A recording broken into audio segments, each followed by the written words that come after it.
As a small biz pro, I saw we roll, using procurement, program, and control. As a small biz pro, I saw we grow, using procurement, program, and control. I'm a businessman, yes, I'm an entrepreneur. Oh yeah, I'm a businessman, yes, I'm an entrepreneur. Oh yeah, I'm a businessman, yes, I'm an entrepreneur. Good afternoon and welcome to the Business Zone with Crystal and Gilbert. Today it's Crystal and another amazing person, friend of mine and colleague that I work with and that I'm part of a women's organization, the Bella Network. She'll be here in a few minutes. My other co-host that was here for the last 3 or 4 weeks, Miss Dawn Strozier. She's not feeling well, so Dawn, feel better, and we will see you next week, because remember, next week is it. Gilbert comes back on the 8th, and so we're going to have to do some other stuff together, but Gilbert said he has to come back for his seat. So welcome to the show. Where am I? Friday, May 25th.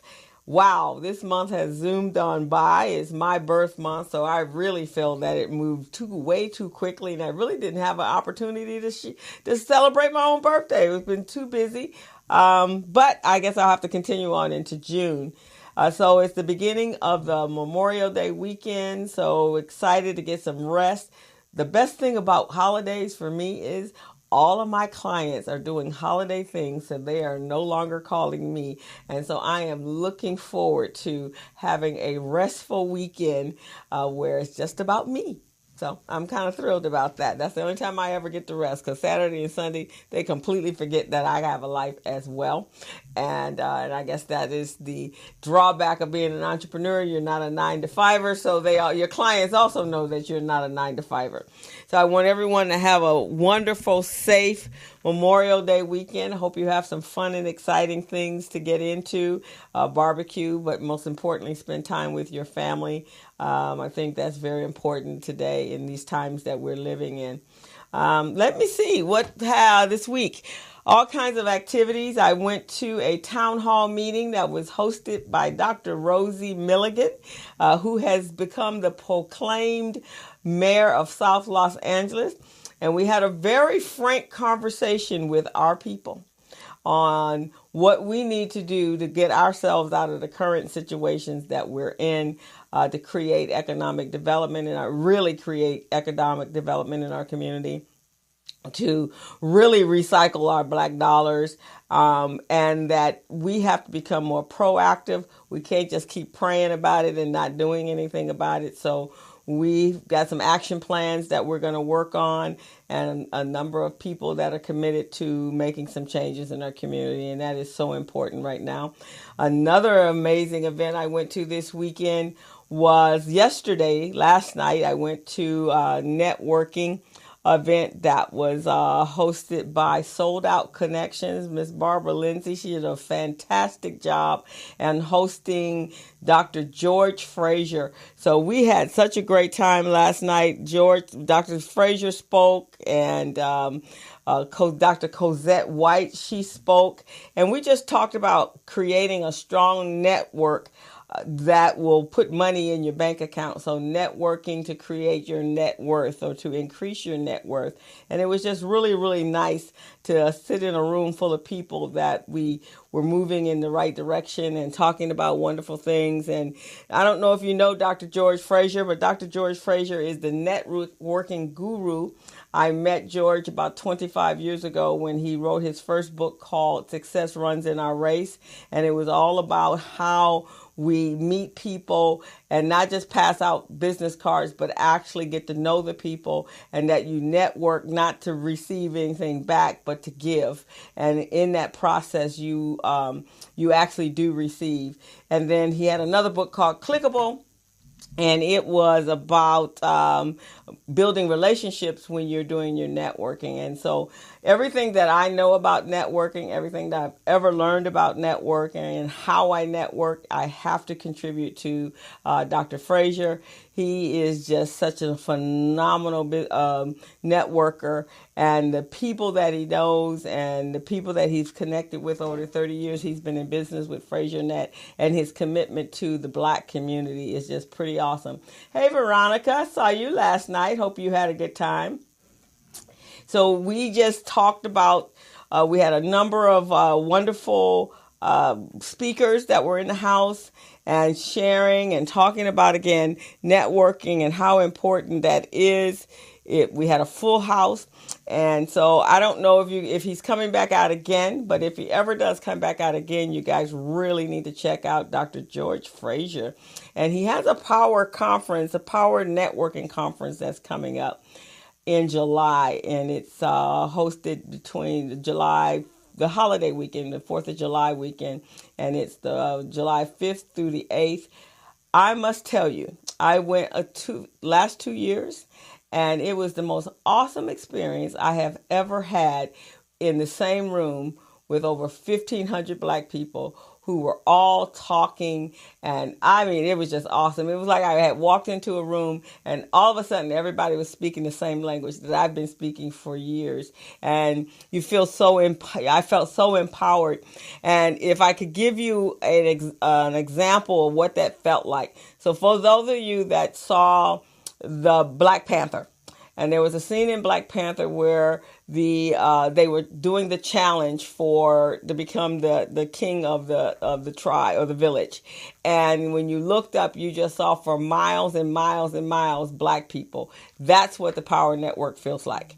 It is just like, wow, and we're all dressed nice and we're business attire and we're conducting ourselves like business people, and we're actually connecting. I mean, there seems to be a myth in our community that we don't know how to work together. And that's exactly what it is, a myth. And when you go there, that myth is dispelled, and people are coming up to you and asking how can they help you and how can you help them, and you're coming up with plans and solutions and relationships. You're building relationships right there. We're there for 4 days, and it starts at 7 a.m. to 12 o'clock at night. Very few breaks, because when you break, there's just too much stuff that you're going to miss. And so you tend to stay in the room, and lunch is served. It is a working lunch. So everything, and it has been, I guess, one of the titled as one of the best, or awarded as one of the best conferences in the country because of what you come away with. So I can't wait to be there. I've already bought my package, and I'm just sitting waiting for the date to come so I can go. Next thing I have going on. So right now, while my co-host is on his way, I'm going to tell you about some great things that's going on in the community this weekend, and so that you guys can support them. Because as the co-director of Recycling Black Dollars, it is important that we support our people. Everybody is supporting each other's groups of people, and we're the only ones that seem to have difficulty with that. So this weekend we have a wellness fair going on in Lamert Park. So you want to go over there and hang out and get to know and visit the vendors and spend some money and recycle your Black dollars. And so that's being hosted in Lamert Park, which is right across the street from where the studio is.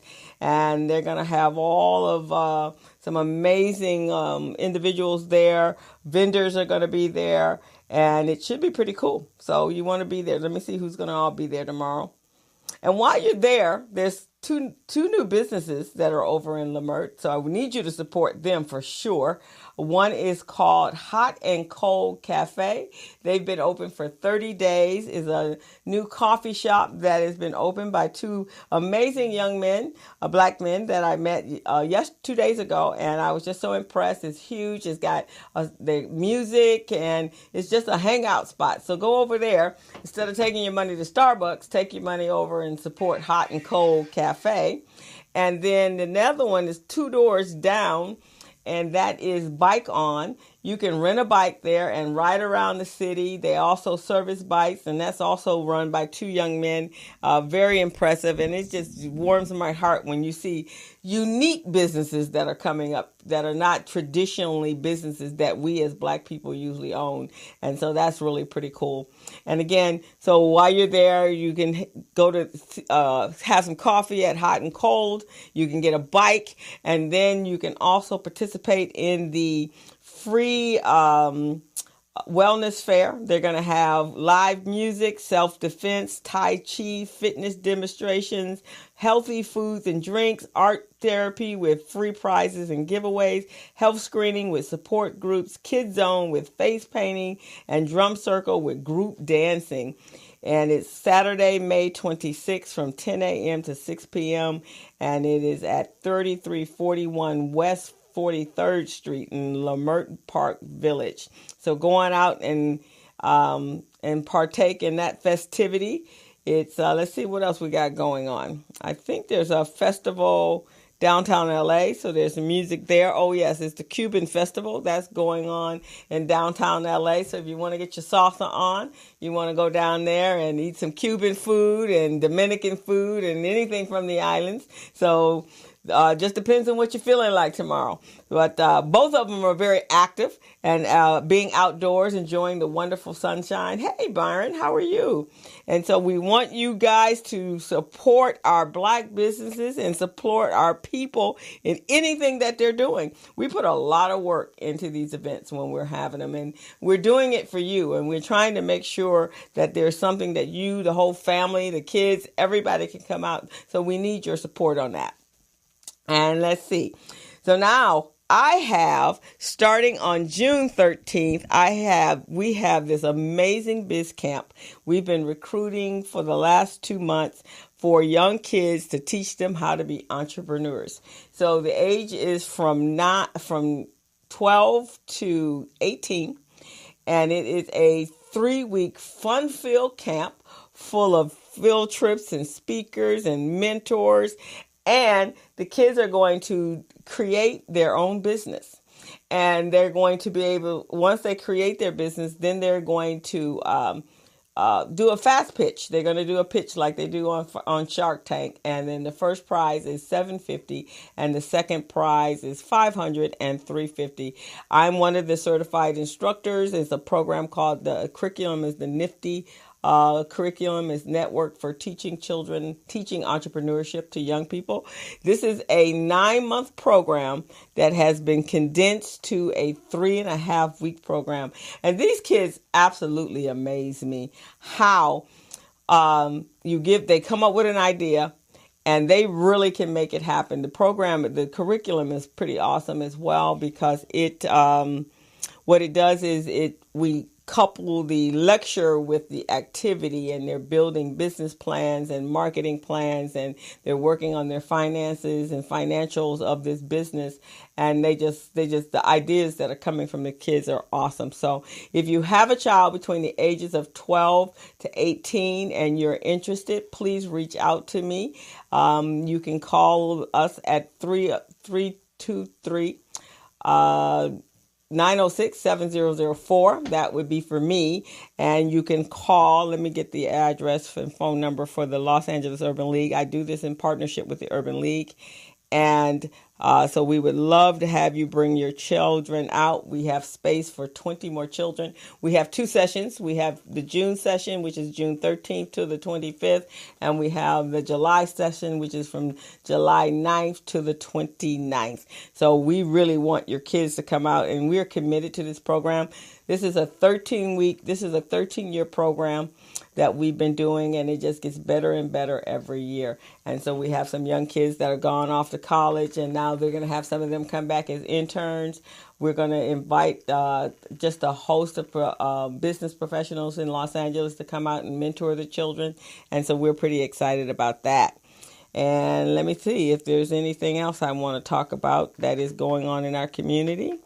And if not, then we're going to we got 2 amazing women in our audience that's going to be guests today. And I'm just so impressed with the resumes and the bios that I read. Just awesome. It's really a good feeling when you meet women that are just doing their own thing. And I think we're in the year of the woman. I think this world is going to turn around because of us and because the men have not been doing the best of jobs at it. So I think it's time for us to take over. And so I'm excited to get started with them. So what we're going to do is we're going to take a quick break. And if you're interested in anything that we're talking about and want to join in the conversation, you can reach us at 323-293-3375. And for those of you who are watching me on Facebook, my Facebook currently, you can tune into Morris Media Live and see the entire show, and not just me, but you get to see my lovely guests as well. Okay, so we're going to take a quick break. Hello, meet Larry. Larry is a general contractor. Larry is very good at his craft, but Larry has a very tough time managing his paperwork because he is busy taking care of his clients' needs. Larry just cannot find his important business documents when needed. Larry is also being passed over for bid opportunities from prime contractors because he is perceived as not ready. He doesn't know where his business license, certifications, insurance, and other key corporate documents are located most of the time. Lucy owns an auto body and collision repair shop and has been using a business management and procurement assistance program called Small Biz Pro to keep her business organized, business ready, contract ready, and bank loan ready. Small Biz Pro is a 3-in-1 cloud-based business management, procurement, and market research assistance system designed to help businesses become business ready, contract ready, and bank loan ready. It also provides back-office operation solutions for small businesses. Lucy is able to stay ahead of her competitors because she uses Small Biz Pro to manage her business daily. Lucy just clicks on Small Biz Pro from her tablet, mobile phone, laptop, or any internet-accessible device for data retrieval, and she's got it. Lucy introduces Larry to Small Biz Pro, and now Larry is more organized and can now find all of his documents and new bid opportunities in seconds. Larry now saves $120 in labor costs for each missing or misplaced document. Just simply go to your web browser and log into smallbizpro.net and register today for a limited 30-day free trial offer. Services start as low as $1 per day. Let's put the competition out of business. Small Biz Pro. If you stay ready, you don't need to get ready. Register now at smallbizpro.net and begin saving money. Email info@smallbizpro.net or call 626-533-1186.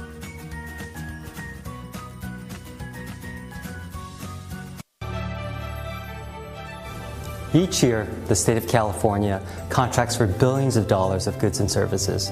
We as a state can and should leverage our spending power to achieve policy goals that help the people of California. One major policy goal we have is to create jobs and grow our state economy. Promoting the development of small businesses within California is a great way for us to do that, because California small businesses are the engine of economic growth. 95% of companies in California are small businesses, and with the right opportunities, these small businesses can grow to become the next Apple, Netflix, or Tesla. So let's all do our part to promote small business development and grow our state economy. Together, we can really make. Hello, meet Larry. Larry is a general contractor. Larry is very good at his craft, but Larry has a very tough time managing his paperwork because he is busy taking care of his clients' needs. Larry just cannot find his important business documents when needed. Larry is also being passed over for bid opportunities from prime contractors because he is perceived as not ready. He doesn't know where his business license, certifications, insurance, and other key corporate documents are located most of the time. Lucy owns an auto body and collision repair shop and has been using a business management and procurement assistance program called Small Biz Pro to keep her business organized, business ready, contract ready, and bank loan ready. Small Biz Pro is a 3-in-1 cloud-based business management, procurement, and market research assistance system designed to help businesses become business ready, contract ready, and bank loan ready. It also provides back-office operation solutions for small businesses. Lucy is able to stay ahead of her competitors because she uses Small Biz Pro to manage her business daily. Lucy just clicks on Small Biz Pro from her tablet, mobile phone, laptop, or any internet-accessible device for data retrieval, and she's got it. Lucy introduces Larry to Small Biz Pro, and now Larry is more organized and can now find all of his documents and new bid opportunities in seconds. Larry now saves $120 in labor costs for each missing or misplaced document. Just simply go to your web browser and log into smallbizpro.net and register today for a limited 30-day free trial offer. Services start as low as $1 per day. Let's put the competition out of business. Small Biz Pro. If you stay ready, you don't need to get ready. Register now at smallbizpro.net and begin saving money. Email info@smallbizpro.net or call 626-533-1186.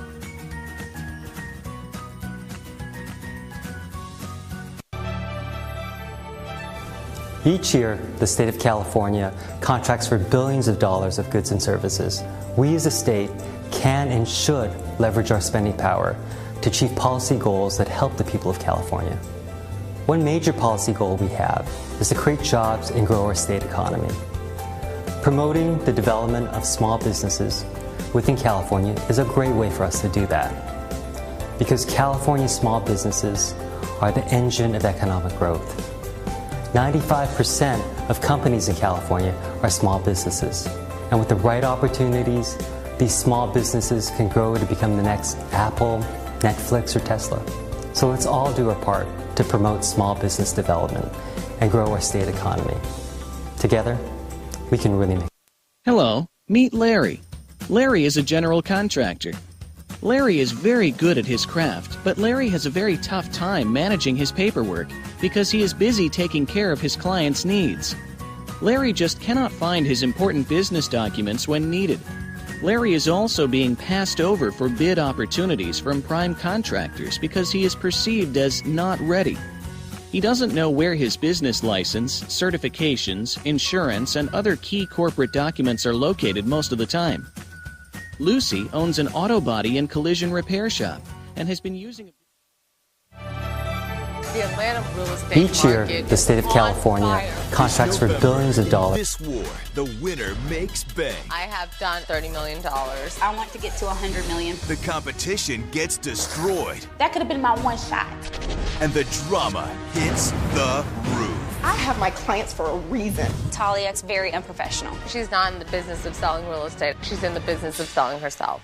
These women put their money where the South is. You better watch out. Selling it in the ATL. Series premiere Thursday, November 5th at 10 on WeTV. Okay, wow. We are here in the studio with Miss Alana Banks, and so you just saw a clip of some of what she does, and so I'm going to tell you about her bio, and I am so impressed because when I met her, I didn't know that this was this powerful woman in the environment that we met. We were celebrating a birthday, and she was just regular folks. And I'm sure you are regular folks. And so I was just enjoying and did not know all of this. Sometimes it's cool not to know what the people are before you actually get to know them. You get the real. So Miss Alana Banks was born and raised in Collins, Mississippi. Alana graduated from Collins High School with honors at the tender age of 15 in August 1994, so we've told her age. She received a bachelor's degree in criminal justice with a minor in Spanish at the University of Southern Mississippi. After completing her BA in just 3 years, she immediately began pursuing her master's in criminal justice and Spanish. While studying for her master's, Banks acquired a certificate from Harrison Community Law Enforcement Training Academy in 1998. In 1998, she decided it was time to make a change and unexpectedly showed up at her sister's doorstep in Atlanta to start a new chapter in her life. Not finding the transition as easy, she worked several odd jobs while studying for her GA real estate license. I guess that's Georgia, which she received in 2000. While making her mark in real estate industry in 2002, Banks received a huge break and was hired as corporate financial manager for a multi-million-dollar company in 2006 as bank was preparing to celebrate her fourth year anniversary. Her position was eliminated and she was left jobless. Determined to never work for anyone again, Banks made life-changing decision to become an entrepreneur.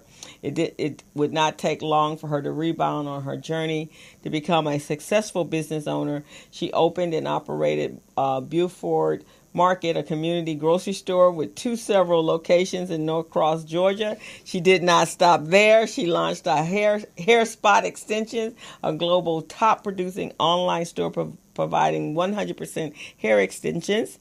And then she went on to start her real estate career. Like, wow, you did a whole lot in a little short period of time. Yes, I did. And I guess once you hit the real estate, you found your home. Yes, I did. Finally. And what the purpose for you to be on this planet. There you go. Because from your bio here, your lasting relationships, you've sold property to some top celebrities in Atlanta. You became a reality TV show personality. You had your own radio show. You have just been doing it. Yes. Wow. So, criminal justice to real estate. Yeah, that makes sense, doesn't it? No. Yeah.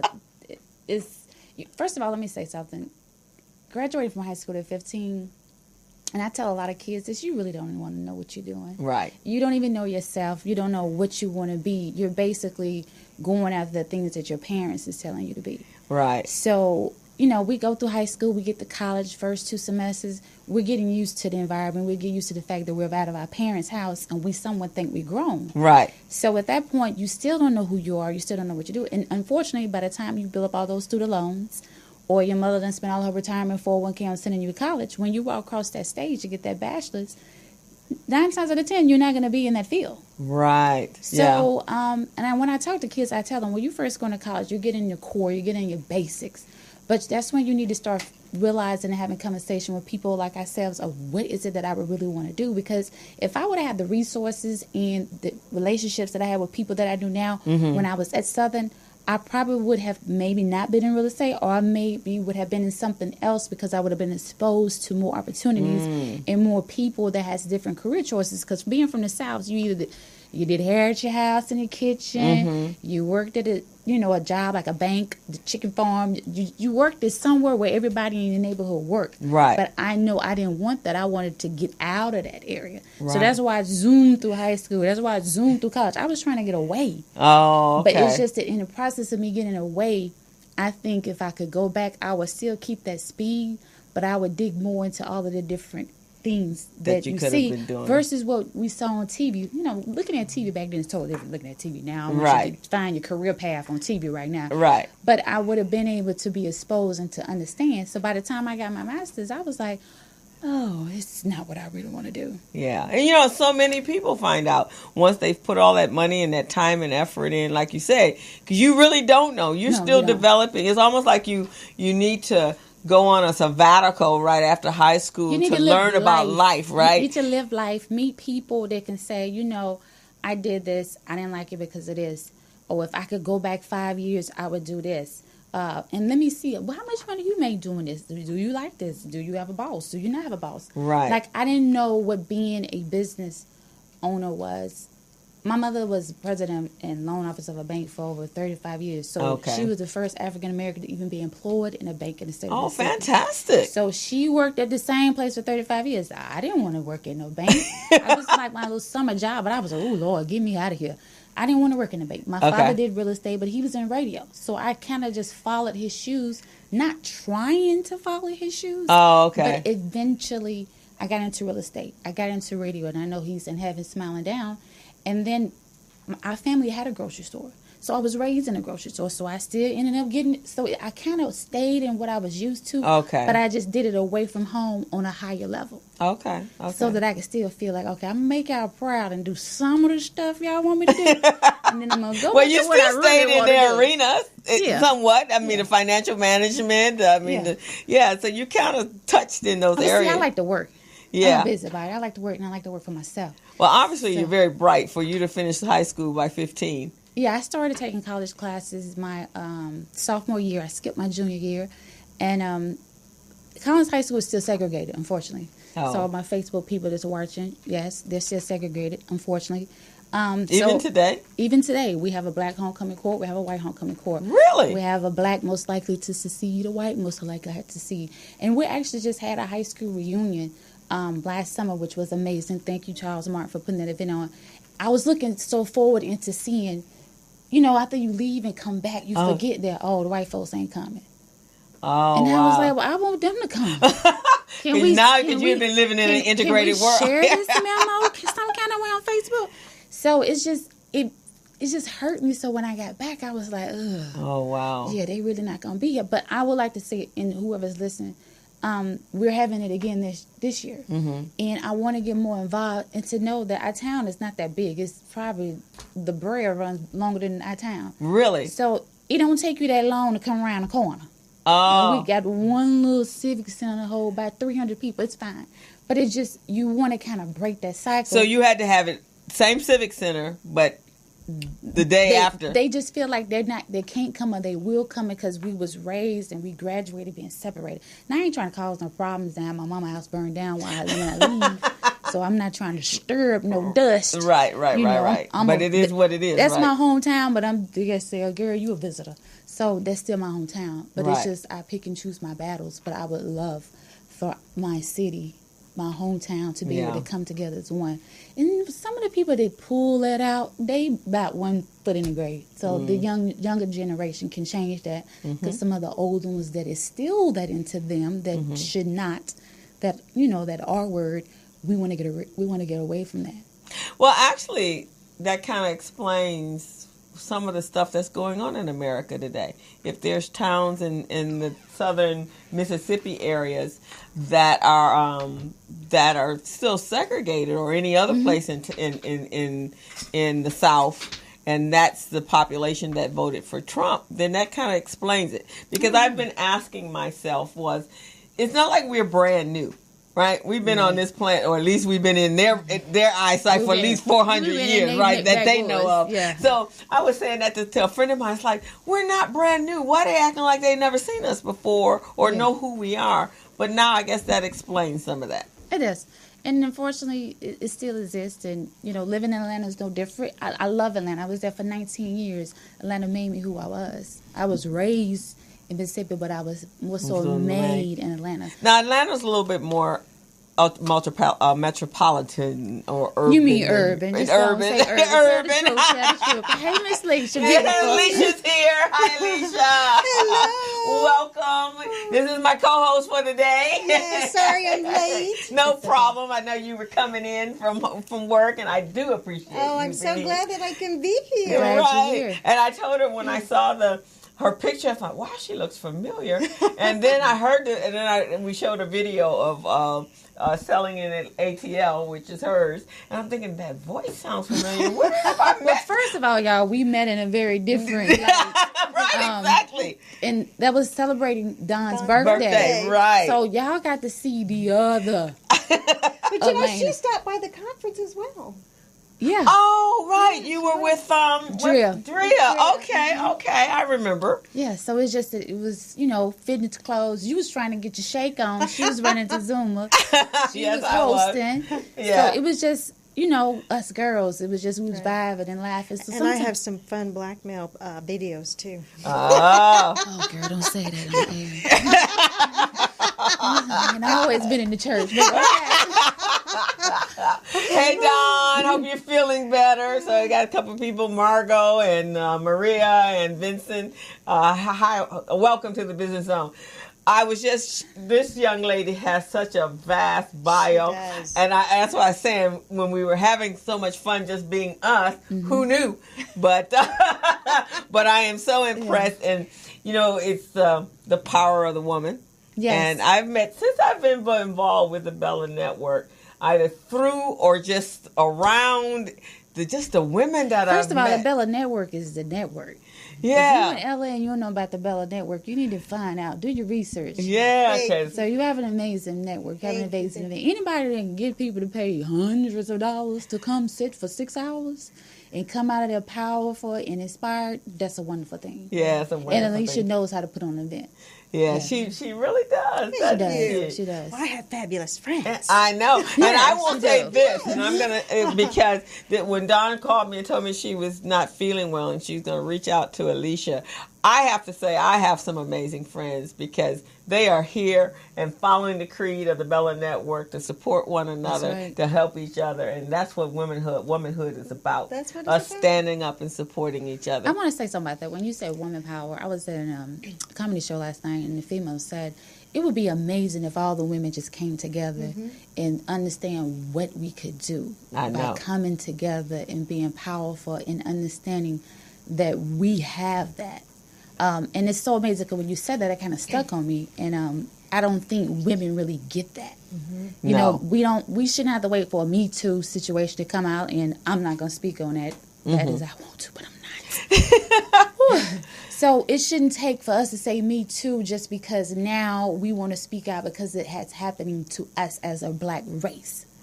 Right. So I'm going to leave that alone. But it shouldn't have to be a movement that starts on social media. It should be a movement that starts in your church. Right. It should be a movement that starts within the Bella Network, within your network of friends. You can start it in your house, in your living room, choir rehearsal, at your job, on your lunch break, in the cafeteria.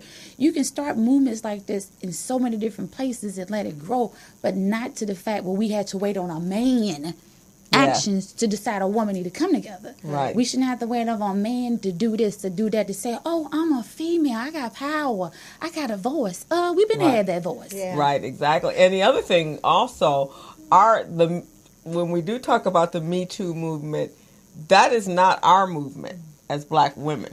Our issues are totally different. Oh, we got a lot of more. We need to have Me 40 movement. What is you talking about? Right, our issues. Somebody put that on Me Facebook. 40. Right, exactly. No. I mean, if you're working for someone, it's hard. Yeah. You're not just dealing with women that you can't connect with. You're the men, the women, the environment, the cultures. If you're working, we have problems that go way for. But see, they feel entitled that this is their world, this is their land, so they can pick and choose what problems they want to discuss because they only got a list of 5. Right. But we got a list. Right, exactly. We got a list. And then I have a book that's coming out this summer called Face It, You May Love to the Boogeyman.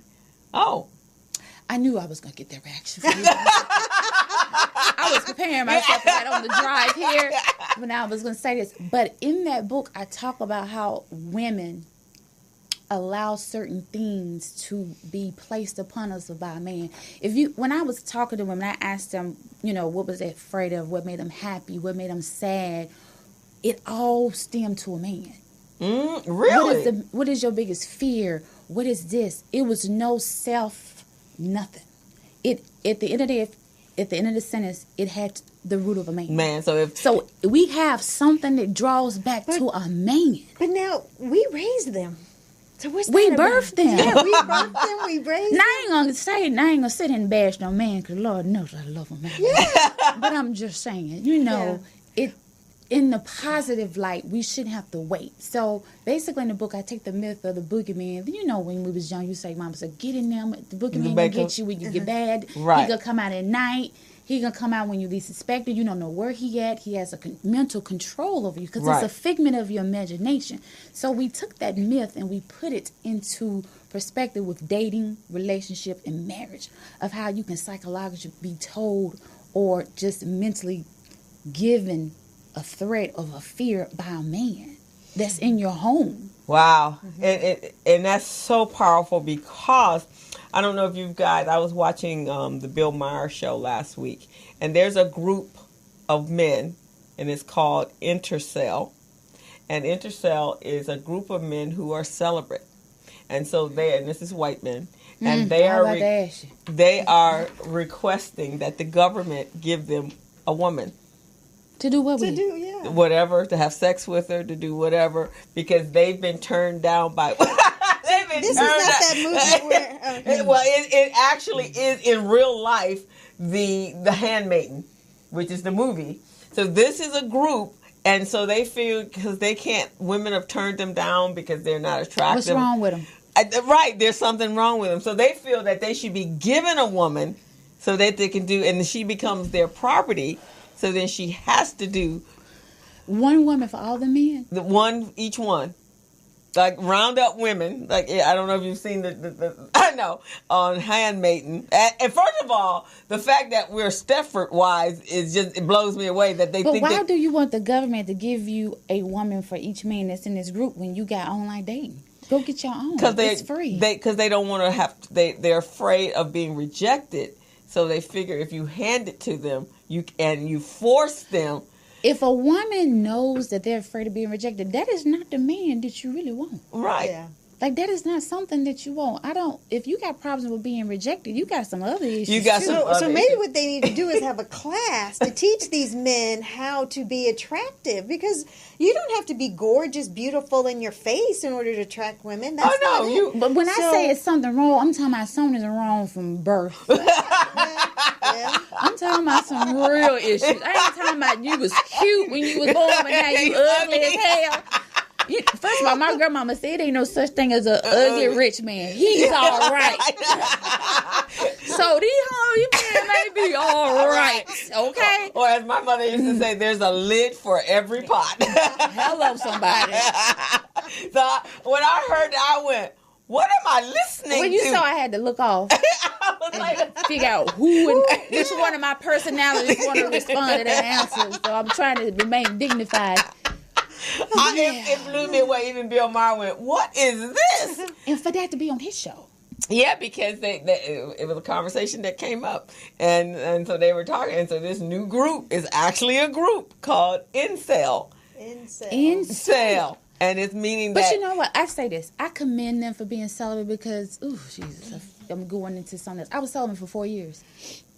And that's not easy. No. For a man to even be celibate for 3-6 months, he about to lose his mind. Right. But for a group of men to be celibate that long, I commend them for that, but I don't kind of condone how they want to come out of it. Right, exactly. Now, I came out of mine a different way. I didn't need no help. I didn't have no personal issues. I was just like, okay, I'm back. You know? Right, but they don't know how to get back. Hey, I'm back mode. It's on reset, remix, whatever. So, but that mentally, that was the best 4 years of my life. Yeah, because you were focused. I was focused. My career went off. I was in with the family. I had a lot of fun. Yeah. It was a lot of...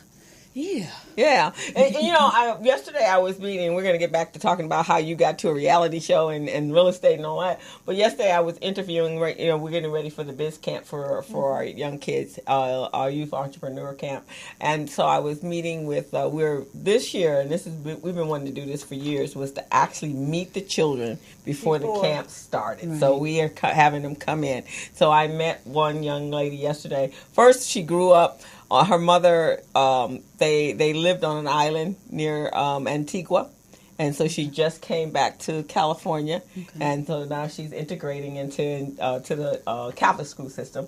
She goes to, I think, Transfiguration School, but she was sent at St. Bernard's. For those that have gone to St. Bernard's, they now have gender classes. So for math and science, there will be boys and girls classes, so there will be no distractions for 9th and 10th grade. Then they'll merge back in at 11th and 12th grade.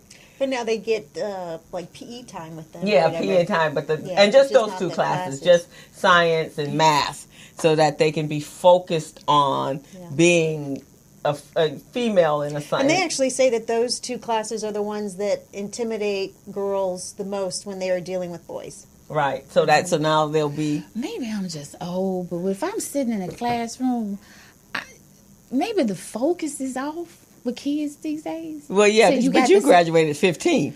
Well, besides that, I'm still sitting in a classroom, but it's just...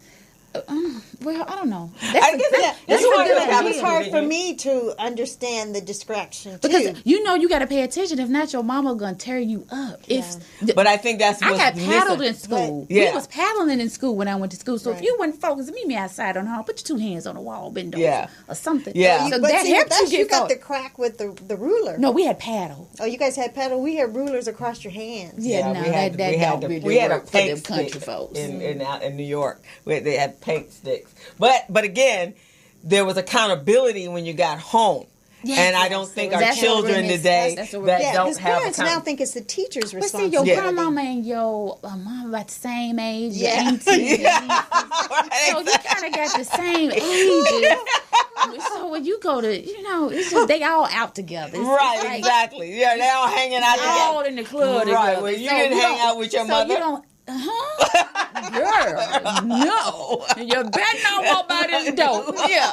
No, ma'am. None of that going on. My mother still reminds me she is my mother. Right, exactly. Yeah, so if you didn't make it home, somebody was going to get you. Then somebody was going to call your mom before you got home. Right. So then you got a powder at school. Then you're going to get one by your mama. If your mama tired, you're going to get one by the daddy. So you might want to pick which one you want. And if one of them tired, your brother gonna get you. Right, exactly. But now that's the amazing thing, because we didn't even have cell phones, but your mother always knew before you got home. Well, first of all, everybody know where their mama worked, and you had the phone book. Everybody's number was in the phone book. Back then, you didn't have to dial the area code. Like we just started to have to dial the area code in my hometown. You just pick up and dial them main digits. Who dials the area code? I moved to Georgia. I was like, what? I got to dial all these numbers? Jesus. Yeah, but I always thought my mother was psychic, because it's like, how does she know? Because she had people. She had her spy station. If you got one of them stay-home mamas that ain't got no phone, they, if they work and they could just drive by the bank and tell my mama, I gotta go cash my check, tell them what Lena done did. I can't even. But I'm curious to see how that works. I love learning stuff, so thank you for sharing that information. I think that will probably help, because kids now, their focus is a little off. Their focus is off. And then we didn't have internet. We didn't have YouTube videos. We had that one second encyclopedia that was about 40 years old. Right, exactly. You better not write in it.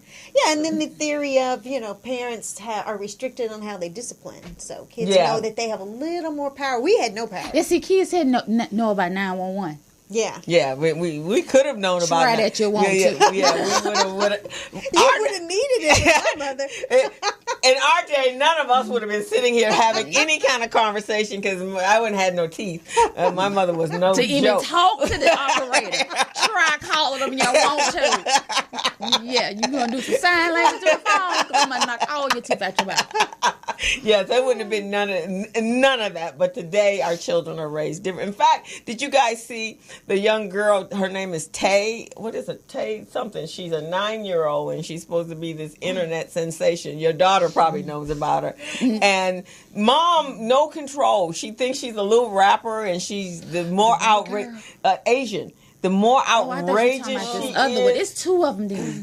Because this one was on the news. She was on Good Morning America. So is it a good thing or it's a bad thing? Oh, it's a bad thing. Oh. So why are they giving her all this press? So her mother worked for a real estate agent, and they were in Canada. Mm-hmm. And then she created this YouTube online persona, an Instagram persona, where she's singing rap songs and she's mimicking.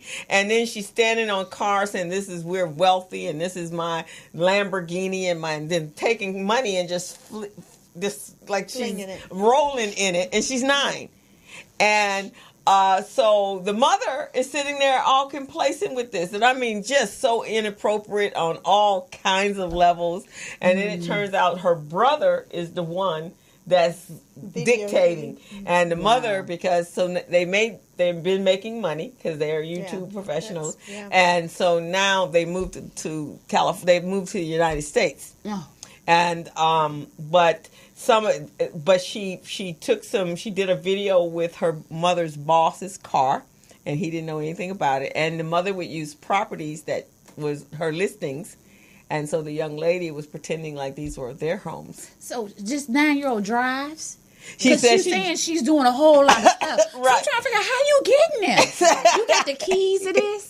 Right. So her brother, who's 16, is the one, but she's telling everybody she's the driver. She's making all this money and she's rolling in it. So just delusional. Yeah. And mom is all for it. Yeah, because they're making money. This is just like... She's 9? Yeah. She's 9. Her mama's probably 26, 27. Yeah, she's young. Mm-hmm. Yeah, she's young. So she's probably like, I can't do it, let her do it. Yeah. So it's just, we were just like, wow, what happened to the parenting here? I mean, no. But I know it's a Caucasian girl that is probably higher into the ratchetness than this young lady is. At least she's luxury ratchet.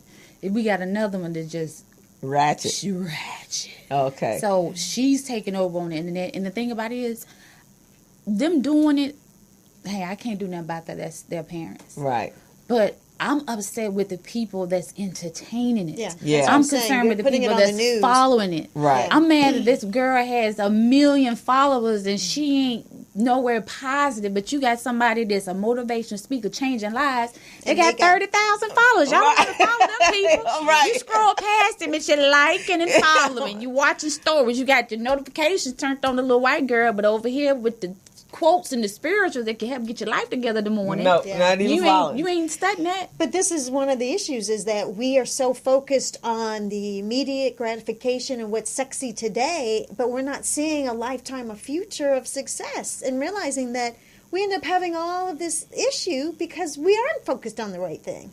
But the thing is, kids want attention because they're either not getting it from home. Right. They idolizing the wrong people. First of all, you should not have to go outside of your house for a role model. No, right, exactly. That's the first. That's the first. Let's just be clear. Mm-hmm. So they're idolizing different things. You know, we idolize like Tina Turner, Michael Jackson. Mm-hmm. You know, people, well, you know, we ain't going to say Mike, but we'll go to Tina.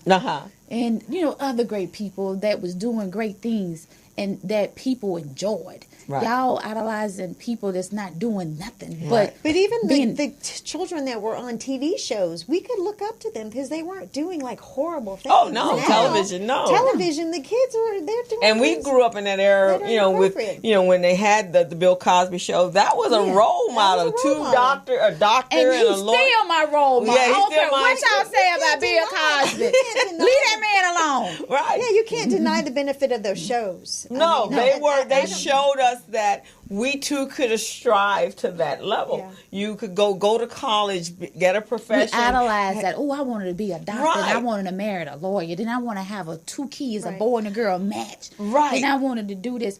Like, but he inspired a whole generation of people, and we don't have those. But the thing about it is, let me tell you, then he came with different worlds. So he gonna get you as soon as you get out of high school and show you what you're supposed to do. Then you're gonna come into that Cosby Show life. Yeah. So he gave it to you as a young adult. Then he gave it to you as you get a little older. Exactly. So we don't family ties, different strokes. Hell, I was inspired on Good Time because I said I don't want to do that. Okay. But don't want to be there. But both the parents were together, even though they were living in the projects, right? But mom and dad. I want that kind of love. Right, exactly. Baby, I need that kind of love. I want that Good Times love. Right, exactly. So it was those were our role models. Those, and then of course your parents were your first level, and your relatives were your first level, and then outside when you looked at television, because that's what I grew up on. Right. In fact, it's so funny. My brother-in-law, we always tease him because he only watches stuff that took place, all the shows that we watched when we were growing up. He really is not into new today. I got one. He's still watching Sanford Son, like the new episodes coming on. Yeah, right, exactly. Beverly Hillbillies. Who is still playing? They all dead. Who is getting them checks? What the hell? Yeah, because it's like he watches it every, and he be saying every line. He know every episode, and he leave. Oh, I gotta go. A show coming on. I'm thinking he about to go watch some CSI. Something new. He was watching Sanford and Son. Like it just the new. Like it was yesterday, right? Coming. But he's just said that reminds me. It's real TV. Right. Yeah, right. You know, it ain't. And it's real to life versus some of these other things. Just seem like they're, just a fantasy world. Right, yeah. Exactly. And I can't. Something that's really getting into reality TV. It's different, and some of it is good and some of it's bad. And then if someone is being in that, it was very important to me to make sure that it was portrayed in a good way. It was positive. in something that was not ratchet, since we're using that word a lot, not ratchet. Now, all the shows did not quite follow that model. Because you do have to work as far as ratings, right? I mean, the producers and unfortunately, there's two different things that sells, and we know what they are, so we don't have to say them on here. Right. But people have got to understand that just don't go to TV for that. Right. We want the people to watch TV for the reason that you watch Bill Cosby. Right. But I think the networks now are coming to the conclusion that they're trying to change that whole facade of reality TV and get into more positive things. I don't want to see black women fighting and throwing drinks and stabbing and cussing and belittling people, because we have teenagers and teens watching that. Right. So we're already trying to get our youth back, but when you got the old folks acting worse than the youth, what are we giving the youth to look at? Right. So me being on that show, I've always has a thing for business. So my 8-year-old has a business. Oh, fantastic. So it's just that I was like, okay, me seeing this and me meeting more women who either want to be in a business, start this up, or either take their business to the next level and don't know. And it's just like people are lost, but don't look for TV to find your way. Mm-hmm. Don't look to that, because just because she got on nice clothes, she's riding nice cars, living in a big house, all that is rented. Don't follow that. Mm-hmm. Right. So don't stop idolizing the wrong thing, because one, you don't know what that person did to get to that. Right. That person could be just as glamorous on the outside, but miserable, lonely, and tore down on the inside. Or $5 in the bank account. Yeah. Right. So don't idolize that, because that's everything on TV is not real, and everything on the internet is not real. Right. Exactly. So once people start to realize reality TV ain't really reality TV, you get the real emotions and the real reactions, but that's not what you need to idolize. I'd rather you go watch a movie at AMC and get some drive from that than VH1. But now, don't they do a lot of editing too? So they edit for the key spots where it's going to create more drama. And that they do. Yeah. That's why you have to be very careful with that tongue. Yeah. So how did that happen? So you were in real estate, you were top real estate. I can see from your bio you had a celebrity clientele, right? So was that what did you get a PR agent and position yourself, or did they come looking for you? When I started in real estate in till my age, early 2000s, I knew money hang around money. Okay. Look like money, hanging around money. And in Atlanta, we got money. It ain't LA, but it's small. It's a 2-point separation degrees between everybody. So you can network way faster in Atlanta. Okay. So I said, I don't want to sell them. I want to sell them. So I want to know what they doing. Let me go hang out with them. Okay. So I made it my job to figure out if they doing it, I can do it. I feel like if anybody can do something, I can do it. What makes you any more different than me? Right, exactly. So I made it my business to find out what they were doing. I didn't go on no bus stop. I wasn't on the side of the bus. I wasn't on the Cheesecake Factory menu. I didn't do no billboard. I'm going to get hands-on knowledge of how I'm going to sell $1 million. And I did. I sold 2 before I even got out of my training. Wow. So you just started and that's where we were last night, was networking to network. And then you got to have a look. People here, you got a bad attitude. Anybody want to talk to you? Right. And then you got to look like money. Right. Like if you coming up to me and you say, I want to do your hair all over your head. No, you're not going to be able to do my hair. I want to do your nails and yours like you've been outside working on the railroad. No, you're not doing my nails. You got to look the part, so you got to look like I should be selling you $1 million house. Right. Your brand has to be. Yes, you better walk it, fake it to something, you make it. So you have to do that, and people don't understand. People go to interviews now, clothes wrinkled, ain't got no towel, got Chucks on, Vans on. Where you going? Right. So it's the way that you carry yourself and be opening to people. Don't have an attitude. People that got money like that, they want to be happy when they give you the money. And I love making people sign contracts. Okay. So once you get into it, you develop your niche and you continue to market yourself in referrals and you just build from there. But then once I got into real estate, I said, well, I'm going to come over here into these rentals because people come into Atlanta. The film industry came into Atlanta. So I said, all these people come and they need somewhere to stay. So I started working with corporate rentals, providing housing, because a lot of those people don't want to live in hotels, and people coming from LA to Atlanta, housing is cheap. But, you know, we ain't got pools in every backyard. We ain't got gates. Ain't no paparazzi in Atlanta. Right. You know, so you don't have to have all of that. You know, people coming from the New York thinking that this is so...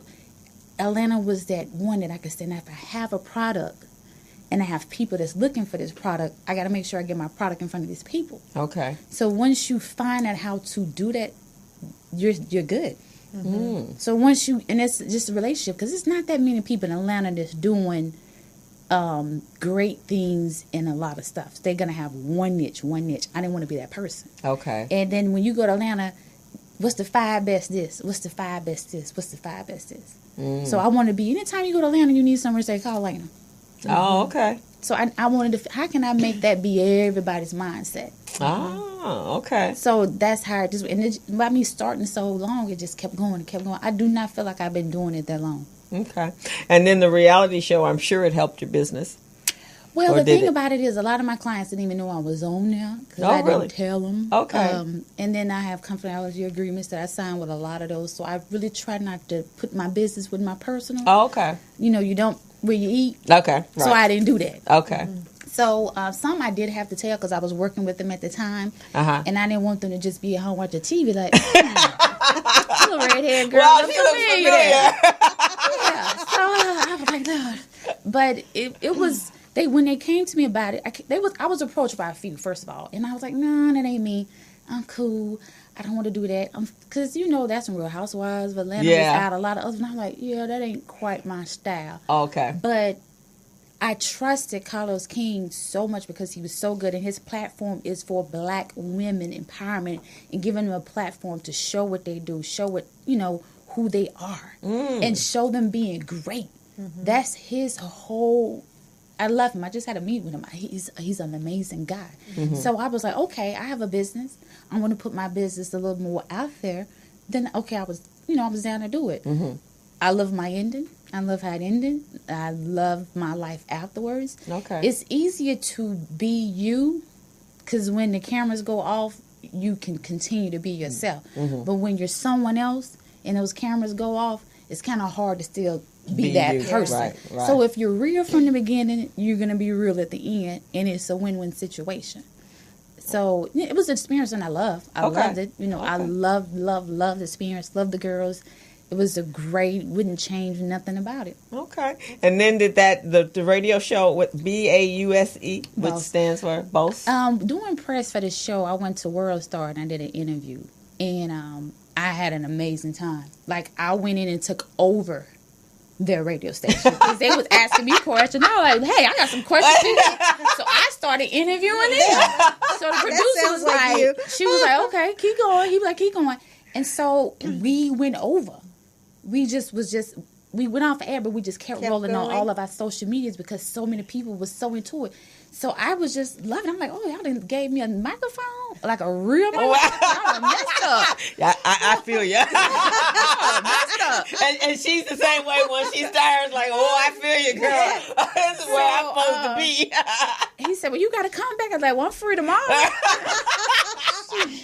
That love to talk. Huh? But before I could get home, they called me and they was like, listen, we have never had that type of energy, never had that, just a woman come in with these two. It was two guys that was like hard.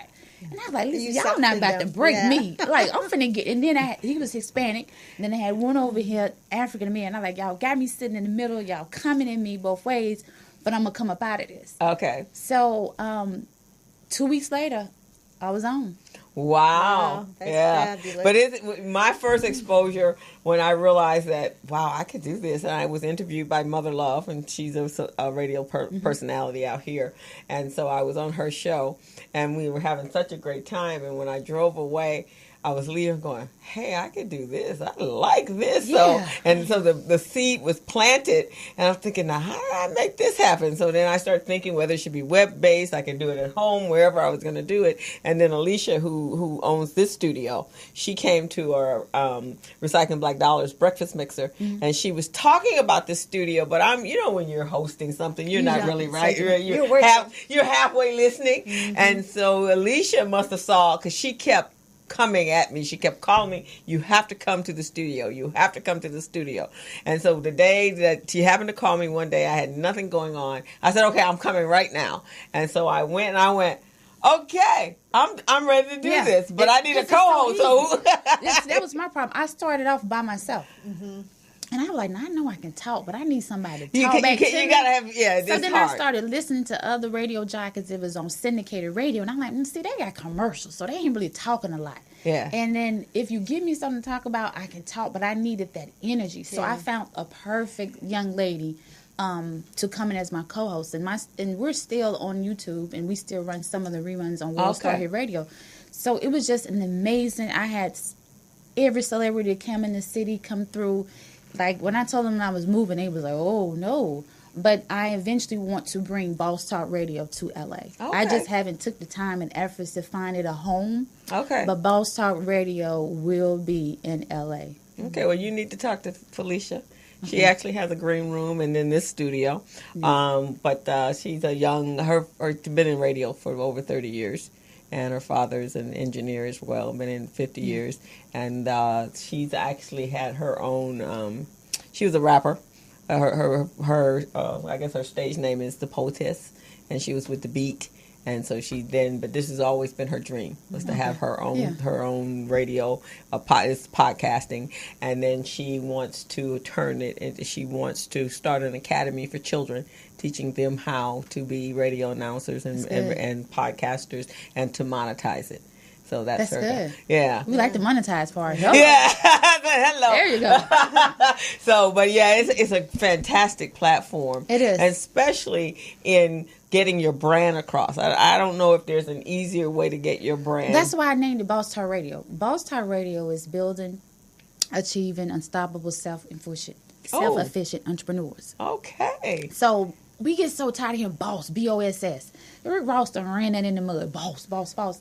So I was like, I'm a boss. Then I was like, okay, let me see how I'm going to spell that. Okay. So it just came to me and my attorney, Bernie. We just came up with it. And I was like, I like that. But she said, you got to come up with a meaning.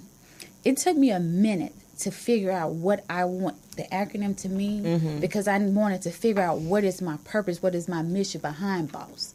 And no matter how I try to get out of the fields that I'm in, I go back to business. When I'm out, I be in restaurants. Now, you're doing too much. You probably wasting money. Your boss will be mad at the employees. Like, I just see business. Like, I can't get away from the business standpoint of anything. So I said, that's how I got the BOSS movement. Then I started the BOSS development program, similar to your program, with bringing in kids, and then not only kids, but young adults and older adults. There's a lot of older adults that's tired of doing what they're doing. Right. Well, it's definitely a market, and I've been talking to a number of friends, because, we have the youth programs, but there is a marketplace, the niche that's not being filled on our young kids, young adults that are coming out of college, and they want to become entrepreneurs. I was at 3 or 4 meetings this week, and they were going, do you have a program? When I spoke at one on Tuesday night, do you have a program for young, like college age, 21, 22? So there is a niche for that. Yeah. And I developed one. Mine is a 8-week program, and basically I'm more so into high school too, because, let's just be real. There's a lot of kids that's going to graduate from high school that cannot go to college. Yes. And I don't want them being that decoration of the neighborhood. And I don't want them to graduate from SWU, that's Sidewalk University. That's the first time I've heard that. I'm trying to keep the graduating class of Sidewalk University to a minimum. Okay? Yeah. So... And it's teaching them how to run businesses instead of running a hustle, right? Or hustling a business. Because there's so much talent in every neighborhood basketball. Some of the best basketball players that never will ever become NBA. When they finish high school, they just went and got a local job. So I don't want that to be someone that is. She may be great at doing hair. She may be great at cooking. She may be great at with her hands. I want people to understand, coming out of high school, listen, if your mom and daddy ain't got that money to send you to college, and you just didn't quite get that GPA that you need to get that scholarship, then come over here and let me show you what you could do coming out of high school, because you don't have to be 21 to get a EIN. I mean, you ain't got to be 40 to start an LLC. Yeah. You ain't got to be 50 to go get a P.O. box or a checking account. So the program, I sit with the class and we go from step 1 to the end. There's 3 levels. Either I can create and help you build, and when you leave my program, you're in business with everything that you need documented. You registered. You got business plan, marketing plans. I'm even getting into the branding. Yeah. So you're able to go say, hi, my name is this. Here's my card. Here's my information. Here's my flyer. So I'm even giving you those tools as well. Or if you already have that and you can't figure out just what is it that you're doing that just ain't seem quite to work. Well, let me get in. Let's rebuild and then reset and then go forward. Yeah. So, and then it's, if you want me to just give you the tools and then you do it, because a lot of people may not want to take the class to be like, okay, well, I want to go all the way. I may just want you to show me and tell me versus having a guide. Because you can go to Barnes and Nobles and get a guide, but no one is going to show you how to fill stuff out. What does it mean? Are you filling this out correctly? Yeah. Do you understand what you're signing? Yeah. Yeah. It's interesting that, because one of the things I found, and Alicia, you buy a lot of real estate, that a lot of real estate, I don't know if it's universal or nationwide, but a lot of real estate agents feel they're just in real estate. They don't understand the business the platform on the basis of being in business, right? This is their craft. Well, this is what they're salespeople, right? Well, the thing is, that's the difference between a job and a career. Right. Exactly. See, a lot of people, teachers in California, I got a problem with y'all. That's a career. If you're looking at your business as a job, then you're not going to be successful. Right. Like time management, communication, and follow up, certain things, and just office skills, and understanding how you're supposed to manage your money. Are you commingling your money? Are you, budgeting yourself? That's come from running a business. And the fact that I'm a broker, so therefore I have agents working under me here in LA and Atlanta. That's because I was in the business long enough to know, okay, it's time for me to be at the top and someone work under me. Okay. So you can't be that person at the top running your business like a job. Yeah. Right, exactly. Well, so then the other thing, too, is that if it's a job, you get to check out. If it's a business, you don't get to check out. You're always managing. But you know what? In my class, too. I tell people, when you coming into a business or industry, set your boundaries, your guidelines. In 2000, said I never work on Sundays. Ever work on Sundays. Yeah, that's what I have to if you establish your rules and your mindset and your schedule, when it's 6 o'clock, it's 6 o'clock. It's over. You got kids, you shut it down. I'm available from 9 to 6. So I tell people I'm open like the post office and the bank. If that post office and that bank ain't open, don't call my phone. If it's a holiday, we at home. Right, but what I'm saying is that with some people, when they see it as just a job, that it could still be 4 o'clock and they're like, oh, you know what, I'm tired, I'm done. And so they check out because they just see it as a job, versus if it's a career, it's your passion, it's something you really love, you're going to work it and do whatever you need to do instead You will do that until you get 40. Yeah, but I'm not saying going past 6 o'clock. I'm just saying that you're going to make sure that you're doing all the things that you're supposed to do. If it's your business. If it's your business and you're time managing yourself, you can get 60 things done between 9 and 6. That you can get done. That if you shut it down at 6 o'clock, who cares? Yeah, but there are a lot of people who will shut it down because somebody will call them with something more interesting to do. And that's when they see it a job. You just distracted. That's the devil that got you. You're distracted. You're just distracted. But the thing about it is, now I'm not going to say if you call me, you say, hey, I got $5 million and I want to go somewhere, and it's $7.59. Just so you know, I'm going to be in these Uggs and these jeans, but I'm going to be there. Right, exactly. If you need to meet me right there, now a phone call like that, yes, you're going to go. But if it's somebody who's just not sure and they just want to talk and they want to consultate, they just want to pull from you. You have to make them value this, because if you do it once, they're going to continue to call. I got one person, he called me at 10 o'clock.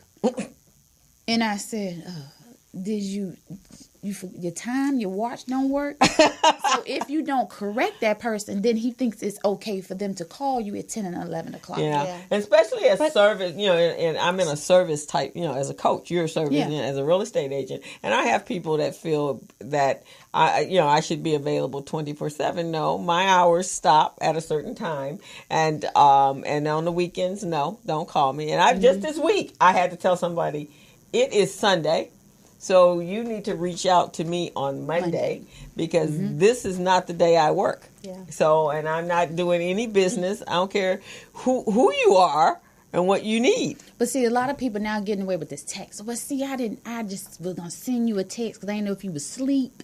Yeah, don't text me. And I ain't wanted to wake you. First of all, people, do not ever assume that someone is asleep. Do not do that. Because some people don't put their phone on vibrate at night. Yeah. So, and I'm a light sleeper. So if the phone rings, I'm going to wake up. If the phone just makes a chirp for a message, I'm going to wake up. But I make sure I let people not to do that. So I don't want to have to remember to cut my phones off. Just don't call. Yeah. So, the respect thing. It's the respect thing. But some people feel, well, I was just going to send you a text and then you could just respond to me when you got up. But then the text message is this long. And then you going to be worried. Now, what's she saying? So the curiosity is going to have you up at 7. Like, okay, let me read this. And then you're going to be mad you read it because it's going to mess up your whole morning. Right, so then you got to go in your prayer closet and you get your clothes on. And now you got to be mad in traffic because you done let this woman aggravate the hell out of you. And she had just stayed in the boundaries, right? In the boundaries. Jesus. But I find that, and I even find people that work in the hair business, they've been doing and good at it, right? Amazing stylists. And then they go, there's a slow period, right? A slow period. And then they go, I got to go find a real job. Yeah. What was this? Reality.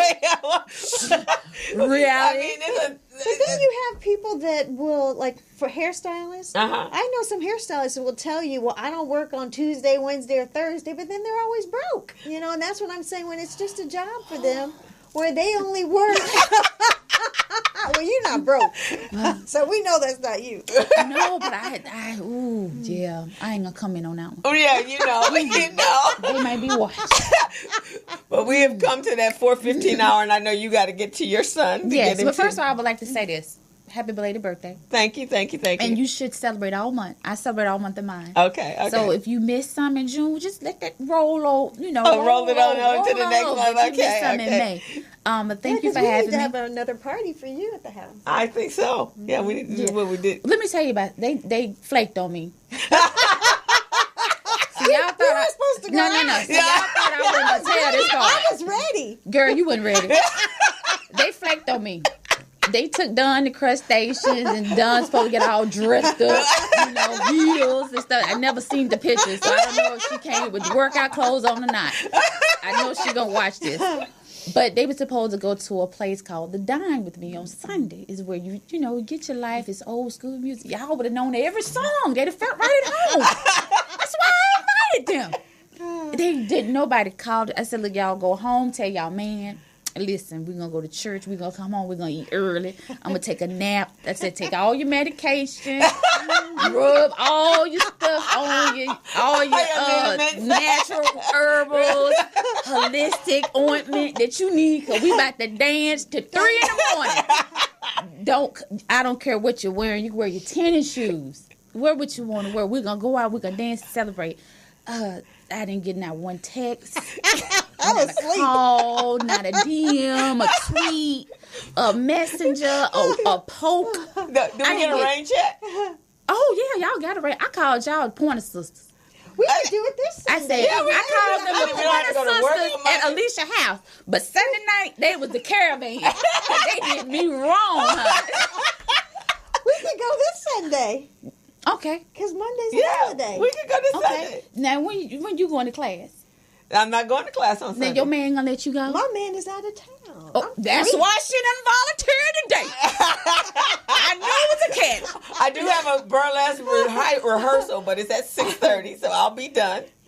But see, we got this. The problem now. I know y'all might. I don't want you to get tired early, so I'm gonna need you to take a nap. Okay.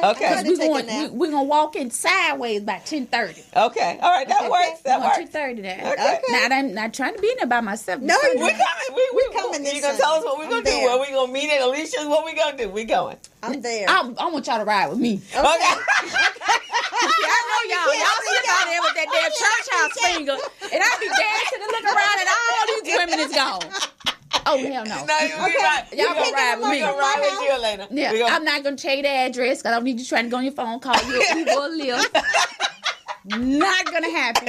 You're riding with me. We riding with you. Okay, we riding with you. Okay. Now I'm gonna come back on this show. Okay. And we're gonna talk about this part 2 of this night. These ladies is promising me all over again. We there, aren't we, Alicia? We're doing it. So Don, I'm gonna need you to get yourself together. Gatorade, yourself there. She got 2 days. Yeah. Today and tomorrow, and then Sunday morning half. She gonna come out of there with a date. That's the goal for Don. Okay, I'm ready. All right, I'm ready. We ready. Y'all got y'all's. No, I don't have one. We got to work on you too. Yeah. I'm good. You good? I'm good. Yeah, I'm not. I don't have one. She got a husband. No, I don't have one. Don and I. He cool as hell. Though. Yeah, I know. Yeah, he cool. He's smooth cool. Ooh, that thing is smooth. That chocolate cool. That thing sharp as a tack. Yeah, she got a one. He Bob the Builder. Just building porches and rooms and laying floors. She got her a contractor of a man. That's what, hello. That man that can do some stuff, huh? With them hands besides, Yeah. That's what I'm talking about. Okay, let me go. I can't let him hear this show. Yeah, I'm about to go. We supposed to be business and professional. Well, that was just ladies. That was the lady part. Yeah. Now imagine 3 hours of this. Yeah, we're going to have a good time. So, yeah, we're ready to go. And don't forget the other lady. She was ready. Who was that? She was ready to go out that night. Yael? Oh, yeah. That was Yael? Yeah. Yeah, we'll get Yael. Yeah, she done went back to her groove. Yeah. Yeah, so we on. Okay. We'll let you drive so you don't think we're going to slide out through the back door. Oh, and I know the security guard real good. Do not let neither one of them ladies out this door. If I'm out there doing my thing, and they try to sneak at that door, close the door. Close the door. It ain't but one way in, one way out. Okay, so there you go. You have us, and that'll be my birthday celebration. Yeah. Ooh. And then we're going to have you for the full time at the Bella Network this year, too. So Yes. we're going to party Anytime that you need then. me, just let me know. You got my information. Get it from Don. And if I need a co-host? Oh, girl. I'm ready. I'm ready. Come on. Boss Hard Radio You team. won't be calling me anymore. Yeah, we'll be calling you. She's supporting that. She's trying to get home to buy the building. I know what she's trying to do. Well, last year when I needed a co-host, I called her, but this time Dawn happened to be around, and I knew she wasn't going to be doing her other show for a while, and then she was available. So it's like, okay, well, if you want to do it. Plus, Dawn is funnier than me. So. No, we have Dawn just got that energy, honey. She be up on the table.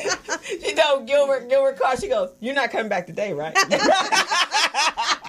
He was calling in. You're not coming back today, right? When you coming back? Gilbert said he coming back for his seat. He's not playing with y'all. He like me with my church. I've been sitting in that same seat for 10 years. When I go to church, I need you to scoot over. This is my seat. I'm tired and I done paid for this pew. So that's my seat. Don't get comfortable if I slip. He said, I'll be back on the 8th. I was like, okay, your seat is there. Okay, well, come on back, Gilbert. But thank you, ladies. Thank you so much. If you need me, just come. And I have a gift for you as well. Oh. At least I got you coming. Yeah. But I got something I want to give you before I leave. But thank you so much. Thank you. Oh, first of all, how do they reach you? That's most important. Instagram, Twitter, Facebook, Miss Elena Banks. That's MSALANABANKS. If you're listening, I need you to stop what you're doing and follow me. Miss Elena Banks book, Summer. Face It, You May Love to the Boogeyman. It's coming out. Oh, I can't wait. That's just the title alone. I know the title. Yeah, book we club. After you do that, yeah. Book club. Yeah, I think so. I need a book club with y'all on this book. Yeah, that's what they need. I made a new friend. I love it. So please follow me. Website, MissElenaBanks.com. Real estate, Opulent Real Estate Services, Boss Talk Radio. They all on there. But just follow me if you have any questions about business. I do private coaching sessions as well. I look forward to hearing more about your program. Yeah, actually, I don't know when yours is, but I can send you a link, both of you, where we would like to bring in other professionals to talk to the kids as a speaker or to mentor them while they're going through building their business plan. I got a young man I met yesterday doing robotics, and so he's thinking of a business something around that area. So I told him I wanted him to introduce you. I like the creation process. I like when they don't know what they want to do. Yeah. That's the funnest part of me. Right. So I can help get into their head and help them figure out what they want to do, and then put it in action. My daughter has a slime company. Oh wow, fantastic! Yeah, she's out selling slime for $100. Really? Who is paying? Yes, somebody paid $100 for some slime. Okay, well, my grandkids are addicted to that. But she knows about profit. She knows about her expenses. She told me she had some workers, which I was mad because we ain't paying no workers. She went out there and got some interns. And so she is truly her mother's daughter. Her mother's daughter. She was like, I need to get this money because you always talking about you ain't got none.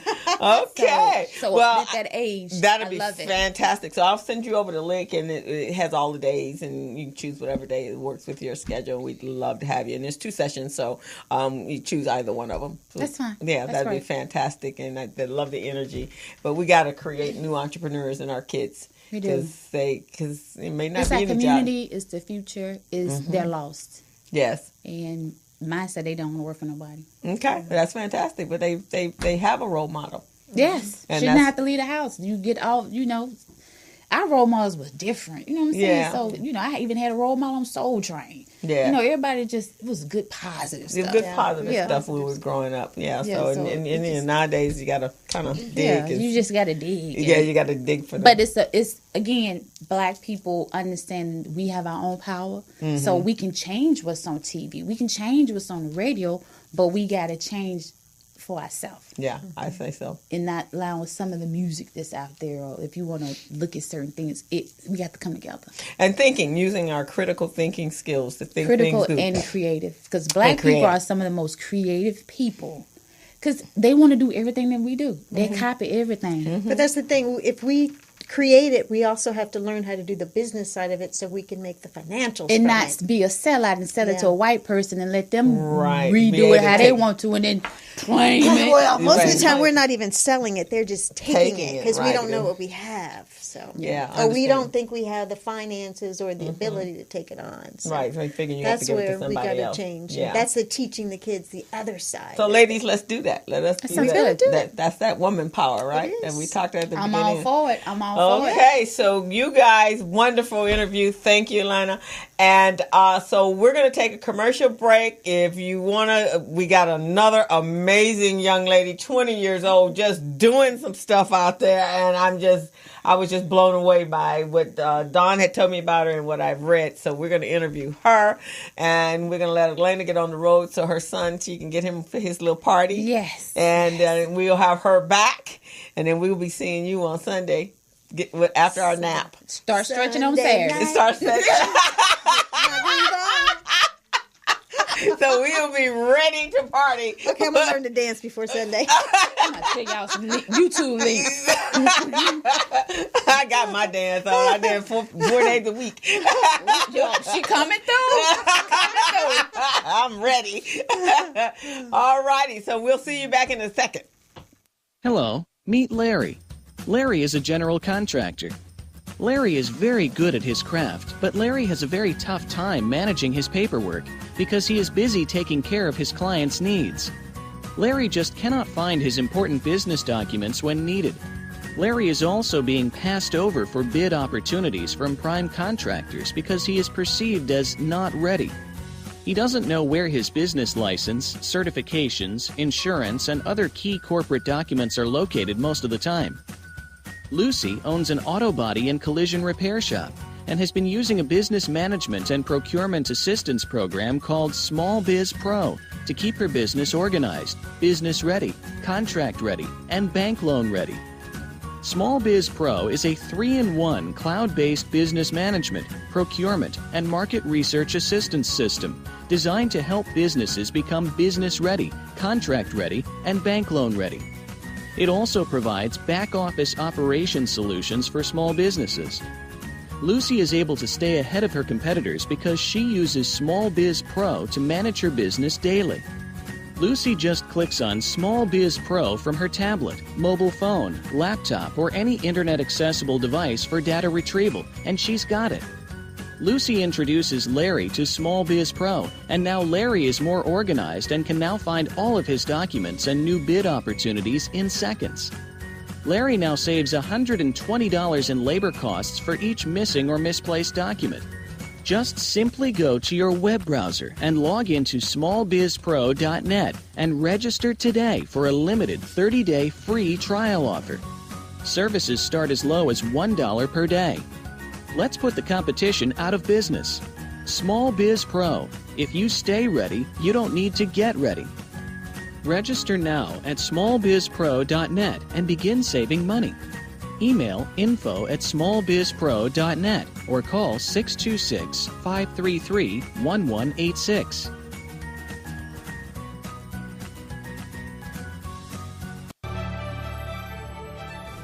Each year, the state of California contracts for billions of dollars of goods and services. We as a state can and should leverage our spending power to achieve policy goals that help the people of California. One major policy goal we have is to create jobs and grow our state economy. Promoting the development of small businesses within California is a great way for us to do that, because California small businesses are the engine of economic growth. 95% of companies in California are small businesses, and with the right opportunities, these small businesses can grow to become the next Apple, Netflix, or Tesla. So let's all do our part to promote small business development and grow our state economy. Together, we can really make. Hello, meet Larry. Larry is a general contractor. Larry is very good at his craft, but Larry has a very tough time managing his paperwork because he is busy taking care of his clients' needs. Larry just cannot find his important business documents when needed. Larry is also being passed over for bid opportunities from prime contractors because he is perceived as not ready. He doesn't know where his business license, certifications, insurance, and other key corporate documents are located most of the time. Lucy owns an auto body and collision repair shop and has been using a business management and procurement assistance program called Small Biz Pro to keep her business organized, business ready, contract ready, and bank loan ready. Small Biz Pro is a 3-in-1 cloud-based business management, procurement, and market research assistance system designed to help businesses become business ready, contract ready, and bank loan ready. It also provides back-office operation solutions for small businesses. Lucy is able to stay ahead of her competitors because she uses Small Biz Pro to manage her business daily. Lucy just clicks on Small Biz Pro from her tablet, mobile phone, laptop, or any internet-accessible device for data retrieval, and she's got it. Lucy introduces Larry to Small Biz Pro, and now Larry is more organized and can now find all of his documents and new bid opportunities in seconds. Larry now saves $120 in labor costs for each missing or misplaced document. Just simply go to your web browser and log into smallbizpro.net and register today for a limited 30-day free trial offer. Services start as low as $1 per day. Let's put the competition out of business. Small Biz Pro. If you stay ready, you don't need to get ready. Register now at smallbizpro.net and begin saving money. Email info@smallbizpro.net or call 626-533-1186. And we are back. You are tuned into the Business Zone with Crystal and Gilbert. Today, my guest co-host is Miss Alicia Madison White. White Madison. White Madison. I always get that all messed up. And then I think of your sister, and it's like, oh, no, that's not right. And so thank you, Alicia, for being my co-host today. I'm so happy to be here, Crystal. I know. I haven't seen coming you. here. I know. And you've been doing your own show for a little while, so I hadn't really disturbed you because I know you got a plan for your own. Yes. But, we need a Bella Network show. We really do. We really do. So let's make that happen. Yeah. So the full, and we can rotate out of the most amazing women we have, so nobody ever has to do. If you want to, you can, but we can rotate, and I think that would be a really cool addition to the belt. I think it would be too. I think that's an excellent idea. Okay, so we should do that because speaking with Alana, we just need to be like, what's the View or what's the other show? The Talk. The Talk. Yeah, we need to be like that, just having a good time, just sharing our power. Well, now, wow, there's this young lady that's sitting next to me. She's beautiful. She's young, and she has not let anything stop her. So I'm going to tell you a little bit about her. Her name is Laura Williams, and she's currently a sophomore at Prairie View A&M University, so a black college, yay. And Prairie View was one of her biggest achievements in her life, because as an adopted child, I have learned that what it means to overcome stereotypes. To me, it means determination and commitment, loyalty, and unconditional love.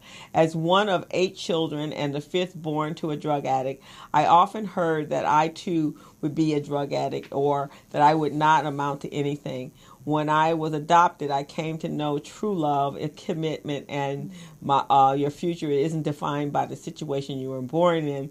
I've been fortunate to live a life filled with love, commitment, faith, and a family that not only gives to one another, but also to others who may not be as fortunate as we are. My adoption was has positively impacted my life and made me begin my own nonprofit called Just Who I Am. The purpose of Just Who I Am is to provide a platform for fostered youth to learn how to use their experience to mold them into unashamed, strong, and successful leaders in a society. Starting this organization is really important to me because as a fostered youth, I believe your trials and tribulations make you who you are. Wow. Wow. Isn't that amazing? That's really amazing, especially for someone so young to have that much just understanding of what the world needs. Thank you. Yeah. That's wonderful. And that means you did receive a lot of love. I did. Yeah, to make you feel strong enough to rise above all what could have been very challenging, I'm sure. And you rose above it, and wow, we commend you. Thank you. Yeah, and I'm open to definitely being a mentor. Oh, I love young women that are moving forward and making a place and not finding excuses for why they can't. So welcome to the show, Laura. Thank you for having me. You're so wonderful. So you adopted as a young child, or? I was in the foster system till I was 10, and I was adopted legally when I was 10. But I've been with my family since birth, and they raised me and my little brother together. Oh, wonderful. Wonderful. So when did the seed germinate for you to create your own nonprofit? I've always saw the passion with foster children because I feel like people think people are just adopted. They don't see what's behind the story. They don't know what adoptive children go through or the things that they have to keep on their minds or what weighs heavy in their heart. And last October, I actually wanted to find my biological father, and I found him, and he wanted nothing to do with me. He told me to never call him again, delete the number, and I was devastated, but my mom told me that I can't let anything stop me. So with that, I realized I can use my story and my passion to help other foster youth get to where they need to be. And, I mean, just me being able to go to college, it shows that just because I was born into one situation, it didn't stop nothing in my life. But, you know, a lot of times what your parents are telling you is that they aren't the person that you need to have in your life. Mm-hmm. And so the blessing is that he acknowledged that and didn't cause havoc in your life. You know what I'm saying? Yeah. Yeah, or come into your life and drop back out of your life. Yeah. I have... so he wasn't ready for what you are doing. Right. Yeah, exactly. I definitely think that could be a factor. I don't know if I was more looking for a relationship or if it was I just wanted to know. I think LA is really small, so I always had in the back of my mind, what if he was somebody that I saw in the grocery store? Yeah. What if he was the mailman? Or what if he was somebody who went to my church? Yeah. So I just wanted to find him, and when I wasn't able to meet him, it was very devastating at first, just the way it came across, but I know who my father is, and I know who raised me, so it wasn't a loss on my end. No. Yeah, and it's interesting you did that. I never knew my biological father, and primarily because my mother was just a phenomenal woman it was never a void in my life. But I remember when I was in my, I don't know, I guess I must have been 30-ish, and I thought, I probably should get to know him now. And my mom, she was old enough to realize that I always felt that it was as if it was something that my mom would have felt bad that I needed to go find him. So I never did, right? So then when I did, my uncle says, well, because he was a good friend of my uncle's, and my mother had already explained the whole story to me. Mm-hmm. And my mother basically had told him, and this is kind of what Alicia's saying, is that if you can't be in her life full time, you cannot be in and out. Yeah. As a positive role model for her, and I can't let you in and out. Mm-hmm. So you have a choice here. Mm-hmm. So you either going to come in at a 100% or you not going to come in at all. And this was pretty interesting considering the year I was born in. So he chose not to. But she did tell me who he was, and he has a family and so forth. And so I never wanted to infringe on that either. And so when I decided, he was good friends with my uncle that lives on the East Coast. And when I decided I was going to do it, he goes, oh, wow, he died last year. Oh. And so at that point, I kind of put it to bed, right? But then I knew he had 2 sons, and they're on the East Coast, but people move. Mm-hmm. And I didn't want to, like you, did not want to run into somebody that was close to my own age and find out I'm dating my half brother, right? That would have been more devastating. So I recently did my DNA, and that was primarily why I did my ancestry DNA. It was to find out from that side of the family. So my father's grandson actually got his DNA, and he reached out to me in January. He says, I think you're my cousin. And then he came back with an email. He goes, no, you're my aunt. I don't know if you know this, but I did know the story. So I told him, he didn't go any further than that. You're my aunt. So he wrote back to me about my father and his brother, his uncle and his grandfather. And so now I know, right? So there you go. Now you can put that to bed and move on with life.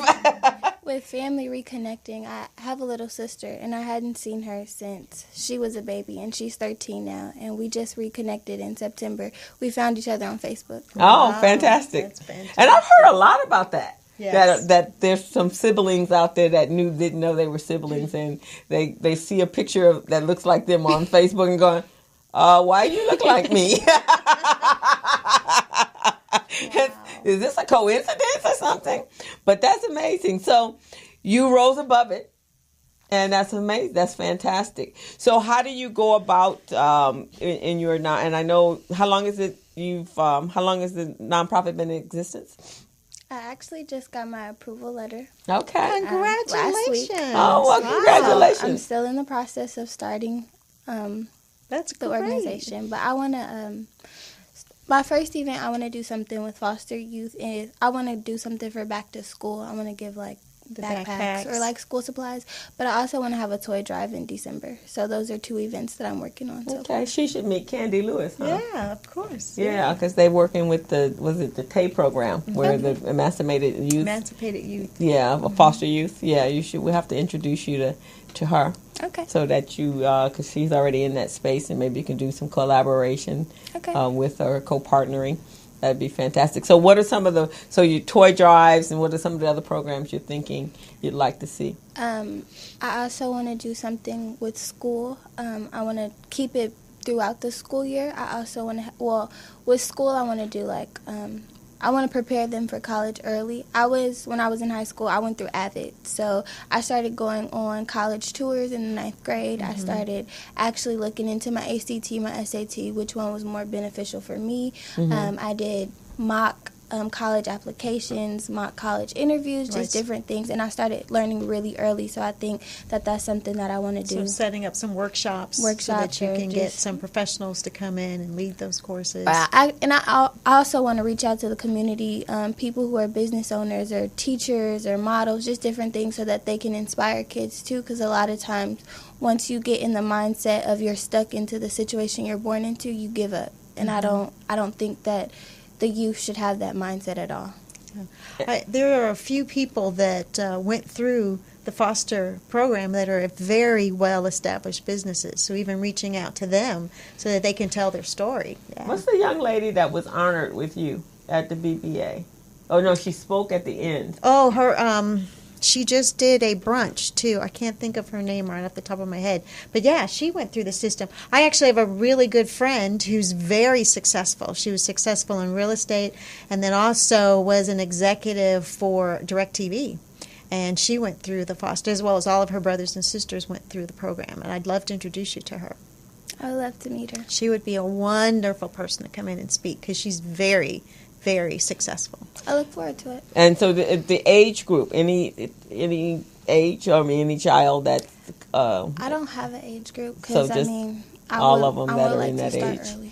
So what is, besides the fact that you're not connecting with your birth parents, what are some of the biggest challenges that an adopted child or a foster child has to encounter? Well, I actually know, like, my biological mom. She's present, and we don't have the best relationship, but I know, like, before I was adopted, like, when I had to go to school and different things, we would have to skip school for court. And a lot of times, like, they'll say, like, you had to leave school for court. And different people would say different things. Like, when I was in elementary, I used to get teased about it because my social worker would come to the school. Or when people find out that you're in the foster system, they have different things to say. Like, I've heard that I was a motherless child, or I've heard different things just about being adopted. But my adopted family loves me just as much as any other family. So I think, a lot of times people see what I have and they don't know my story. So they see the glory, but they don't know my story. So I think there's a lot of trials that they go through, especially some children when they're young and they're taken away from their parents. They don't understand why, or they don't. I work with foster children 3, and they're younger, and they don't realize why they can't be with their parents. And sometimes they go on to have more children, and then it's like, why can't I be with my mom? And the baby is. Oh, wow. So it's just a thing that you have to be mindful of. So there's a lot that goes into being in the foster system. So that would be definitely a major part of your program then, is understanding that just because, again, it's your circumstances, right? Yeah. But that doesn't mean, well, for one thing, as they say, when you're adopted, you're actually chosen, as opposed to when someone gets pregnant with you, they didn't choose you. It just kind of happens, right? Yeah. But you're always chosen, and I've heard friends of mine that were adopted, that's what their adopted parents said, we chose you to be in our family. Yeah, and so, the love is already there. Yeah. It doesn't necessarily mean that just because you're born to someone that they love you. There's nothing written to say that's supposed to happen. Yeah. One of the things that, and we talked about this in the class, the workshop that I just did, was words. Especially when you go through things, words have a lot of emotional meaning for people, and it's actually even teaching our youth that just because the word like trust or the word respect or the word, it means different things based upon their emotions. And so, it's really coming to grips with what one person means by it versus what they feel when somebody says something. So even that sensitivity to the use of words is really critical for that. I think words are important. Going through everything, I used to shut down, or I didn't know how to voice my opinion. Right. So it's easier for me to sit and write my feelings, or it's easier for me to send my mom a text and tell her, this is how I feel. Or it's the story. It's just easier through words than sometimes having to sit there in person. It's kind of like, will you understand my words? Yeah. Or is it something that I need to send you a text so that you can reread it and really understand where I'm coming from? But even in the use of the words in the telling of a story, you're able to define what you mean by the words that you use versus just saying a sentence and trying to use broad terms to define a whole story. Yeah. It's really big with that community, yeah. And sometimes when you're emotional about something, it's hard to put the words in the context. They're in the right context. To deliver the message in a way that they will receive it. Yeah. It's hard to articulate that when you're emotional and you're hurting and you're just feeling these, and sometimes some feelings you can't even identify. Right. So sometimes it's easier to put them in a text or write a story so that you can really elaborate on where you're coming from and how to connect it. That's you are quite a mature young lady. Thank you. Why did you choose Prairie A&M? It's a fabulous school. I actually went to Howard for my freshman year. Okay. HU in the house. Mm-hmm. Okay, so be good now. Good. HU is in the house. Howard or Hampton? Okay. Which one? Howard. Okay, yeah, that's where I went. And I did my freshman year there, and there were actually like problems with the financial aid. They're known for that, yes. Mm-hmm. And it's called building character. So you probably didn't think of it that way, did you? It's teaching you how to work the system, solve problems. It's there for a reason. No. So they took my financial aid, and I didn't get it. And so instead of me just not going, I left. And instead of me just not going to school at all, I moved to Houston and started at Prairie View. Wonderful. Okay. Good for you. My nephew just graduated from his master's program. I told her I'm going to set her up with one of my nephews. One's 21 and one's 24. So he just graduated from the University of Houston. Okay. With his master's in sports administration and business. Okay. And so we're so proud of him. He went to the University of Dayton for his undergrad, and then he went to Houston, which he liked much better than he liked Dayton. He did not like Dayton at all. So he'll be home, and he's getting his summer internship, internship at Pepperdine. Oh, wow. When he comes home in the summer. So I told her, I don't know if she's already hooked up with somebody, but I love this little girl. And I love for her to meet one of my nephews. They're adorable. But, so he liked Houston a little bit. But he's ready to come home. He's ready to come back to L.A. Me too. You too? Just getting used to the weather in Houston. It changes your hair, well, the humidity. I live in Houston, but I go to school in PV. Yeah. So I drive like an hour and 15 minutes every other day. So that's a far drive. And then I live on my own. So it's a new adventure in my life. Oh, wow. Good. So independent at 20. I'm trying to think. Well, I moved out at 19, so I guess I was independent as well. I left at 16. You left at 16? College. I went to college at 16. Oh, okay. Oh, wow. Yeah, my mom, when I told her I was moving out, she's like, no, you're not. Yeah, I am. No, you're not. Yes, I am. So all the way up to the day when I packed to start packing, she go, where you going? I told you I was moving. But and so I've been out on my own from 1920. I was about 19. But wow. So so the program that you want to do is obviously helping those children feel whole, even though that a vital part of them is missing. And that I know I have a niece that wasn't foster care, but it was almost like foster care. She left here when she was 5. She was raised pretty much by me and my mother, and her mother really was kind of on the sidelines. But her mother took her to Egypt to live, so that she could hurt my mother. And so we did not see her again until she was 21. Oh. 23 when she came back here. And then it was interesting because her mother really still saw her as she was when she was 5. And then, life in Egypt was a little bit different because she was in Egypt biracial, because really not, but in their world it really is. But her father's black, Egyptian, and her mom was black, but really both of them were black. But in the bigger scheme of things, but she always felt like she literally was the stepchild, and in the family with her father and his other kids.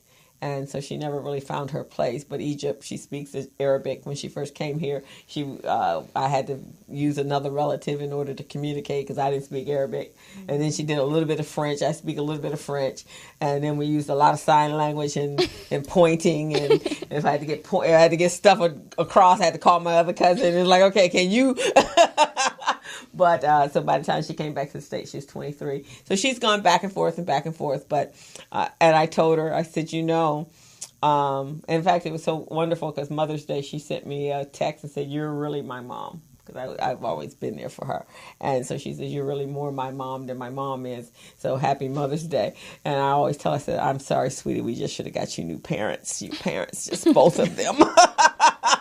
Just both of them. But she turned out to be an amazing young lady, even though she has some parents that, as George said last night, or whoever that was, sometimes you need to replace your parents. Buy some new ones. Well, no, he also said that God gives you the gift of friends. Yeah, the gift of friends, because sometimes relatives are just not it. So what are you going to school for? Sociology. Okay, so that fits. When I graduate, I want to ultimately do family law. Okay. Oh, so you want to be an attorney? Nice. Okay, but focusing on the social side of it, right? So an advocate for children without a voice? Mm-hmm. Well, yeah. Okay. So we'll have to introduce you to some attorneys. Mm-hmm. Mm-hmm. Yeah. So Alicia actually founded an organization called the Bella Network. And Alicia, tell her about the Bella Network. So the whole focus is connecting women to each other so that we can elevate and expand each other's, connecting each other to opportunities, to resources, to tools, in the way of a career or your business. And so we have a lot of attorneys that are within our organization that we can introduce you to so that you can really talk to them and understand what their role is and what they're doing and how they got into that opportunity. So it's amazing. I went through an organization called Ladylike. Mm-hmm. My godmother, that's her organization, but she was a big role model for me because she's changed a lot of girls' lives through what she does. She shows them things that they would never believe that they would be able to see, or like the events that she puts on, it's events that are unbelievable. So I'm very appreciative for her and things like that, but I would love to be a part of your thing too. Yeah, so and it's having access to the women, so we do events to give you access. Okay. Mm-hmm. That's fantastic. I said she's so independent, and she's so it is amazing to know what your purpose in life is at such a young age, because most people it's much later on. I mean, I think I finally realized somewhere in my 40s late 30s what my real purpose in life was for, what was and is, and but to know it at 20 that's a gift. And for that purpose to expand to such a large goal, I mean, to become an attorney. And to do all of that, that's great. Thank you. And you're doing it. You're doing it on your own, and you've gone to a respected school.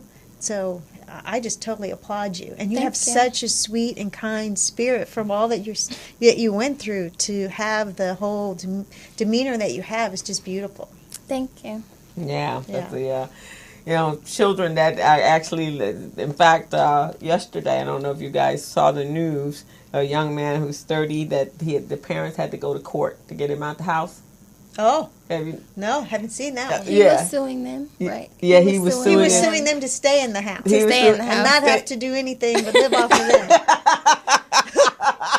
Oh, you're blessed. Did you see that? Yeah. So he's upset that his mother wouldn't do his laundry, and he's never worked anywhere. So that's one of those ones that fits the myth of entitled millennials. Yeah, right. You knew they were out there. And he cannot understand. What do you mean? So he goes to court. The judge, in favor of the parents, he has to be evicted. You have to leave. Okay. He goes back home because he don't know where else to go. Does he even have a job?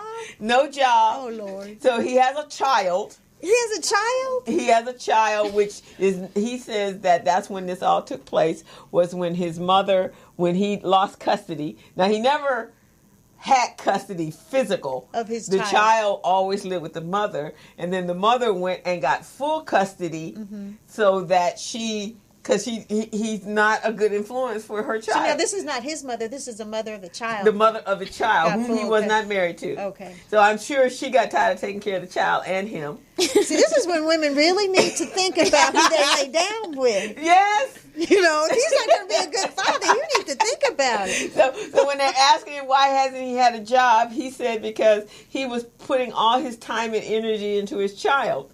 But your child don't live with you. And so the parents are like, okay, I'll give you money to go find a place. And I know even though you have no skill, he never went to college.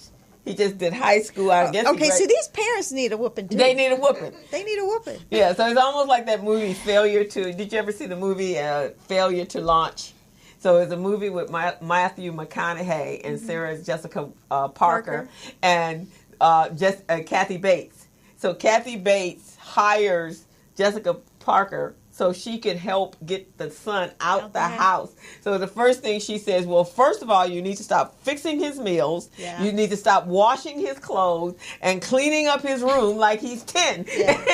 It's like they fuss about it, but they still do it. And then they expect the kid to learn something else. Right, exactly. Yeah. You got to make him leave. So you got to pull back all benefits, all amenities. Maybe they should move out. I remember when we were in school, and she goes, "Okay, so here's what's gonna happen when you guys finish up college and everything. I'm moving to a 1-bedroom, and I'm not no return address. You will not know. We will meet at the McDonald's." See, now what happened to that age where you were like focused on getting out the house? Because I told my mother, once I'm out of here, I'm gone. You're not going to get me back. Oh, yeah, I couldn't wait to get out. I was like, and she was the rules and the regulations, and I'm like, she's like, in my house, you got to do this. Okay, well, I'm going to get my own house. I am not being, so I don't know. That seems for this millennial group or some of the millennial groups. And again, they can't afford to live on their own. But as my eye doctor said, he said, my kid wanted to get out so bad. He said he don't care if he had to live with 12 people. Yeah. Just unfortunate, he is gone. He don't want to do none of my rules. Yeah. So I guess that there are some millennials they just want to stay home. It's comfortable there. Yeah. Mom and Dad made it too comfortable. My mother never made it that comfortable. So now what you got you to where you packed up? I mean, I know you moved to Houston for school, but what drew you to leave the city of L.A. to go? Well, at first, I always wanted to go away. When it was time to apply for colleges, L.A. was not it for me. I didn't apply to no schools local. Okay. The closest was Arizona. So why? What was the I always wanted to go to a HBCU. Okay. So I've never been around like a lot of bucks. So it was something that I wanted to do. So originally I wanted to go to Southern. I was set on Southern. Yeah, my mother graduated from Southern. And then I got accepted into Howard, so I decided to go to Howard. When that didn't work out, credit-wise, I had to go to another HBCU. So PV was most beneficial for me. But you landed in an excellent school. I mean, they have a really good program. I've dealt with a lot of the School of Engineering, the Dean of Engineering, and they have a really good program. Well, that is fantastic. Elena went to Southern. Okay, yeah. She went to Southern in Mississippi. Mm-hmm. I wanted to go to the one in Baton Rouge. Yeah, Baton Rouge. Okay. My mother was queen when she graduated. Oh, and then she went to UCLA. Okay, cool. My auntie works at UCLA. Ah, well, wow, our time has come, and it's 5:00, and it's been a great show. And I however I can be of assistance, I'll give you my card. You reach out, and Alicia, definitely. We're here. This is what we do. We want to make sure our next generation is given all the tools and everything you need, and our networks, because networks are important to be able to continue on doing what you do. And I run a nonprofit myself, and it's called Recycling Black Dollars. Okay. And so I can help you set up the financial foundation and get ready so that you can look for funding.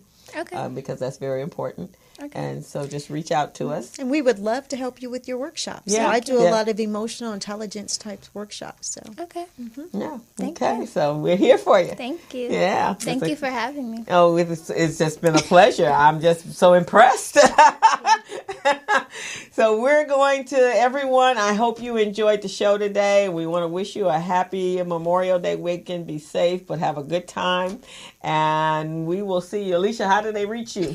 So they reach me by looking me up on the website at www.thebellanetwork.com or Instagram, the Bella Network, or Twitter, Networking Bella, or Facebook. We have a private group where you can come learn about a lot of the people that were within our network, as well as some of the resources and tools that we have out there. Oh, fantastic. And Laura, how do they reach you? Right now I'm in the process of telling my own story, so you can find me on Instagram at _LDW2_. Okay. Book in the works soon? Maybe.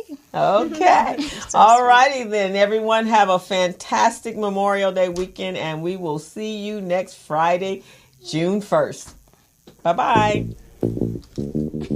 As a small biz pro, I saw we roll, using procurement, program, and control. As a small biz pro, I saw we grow, using procurement, program, and control. I'm a businessman, yes, I'm an entrepreneur. Oh yeah, I'm a businessman, yes, I'm an entrepreneur. Oh yeah, I'm a businessman, yes, I'm an entrepreneur.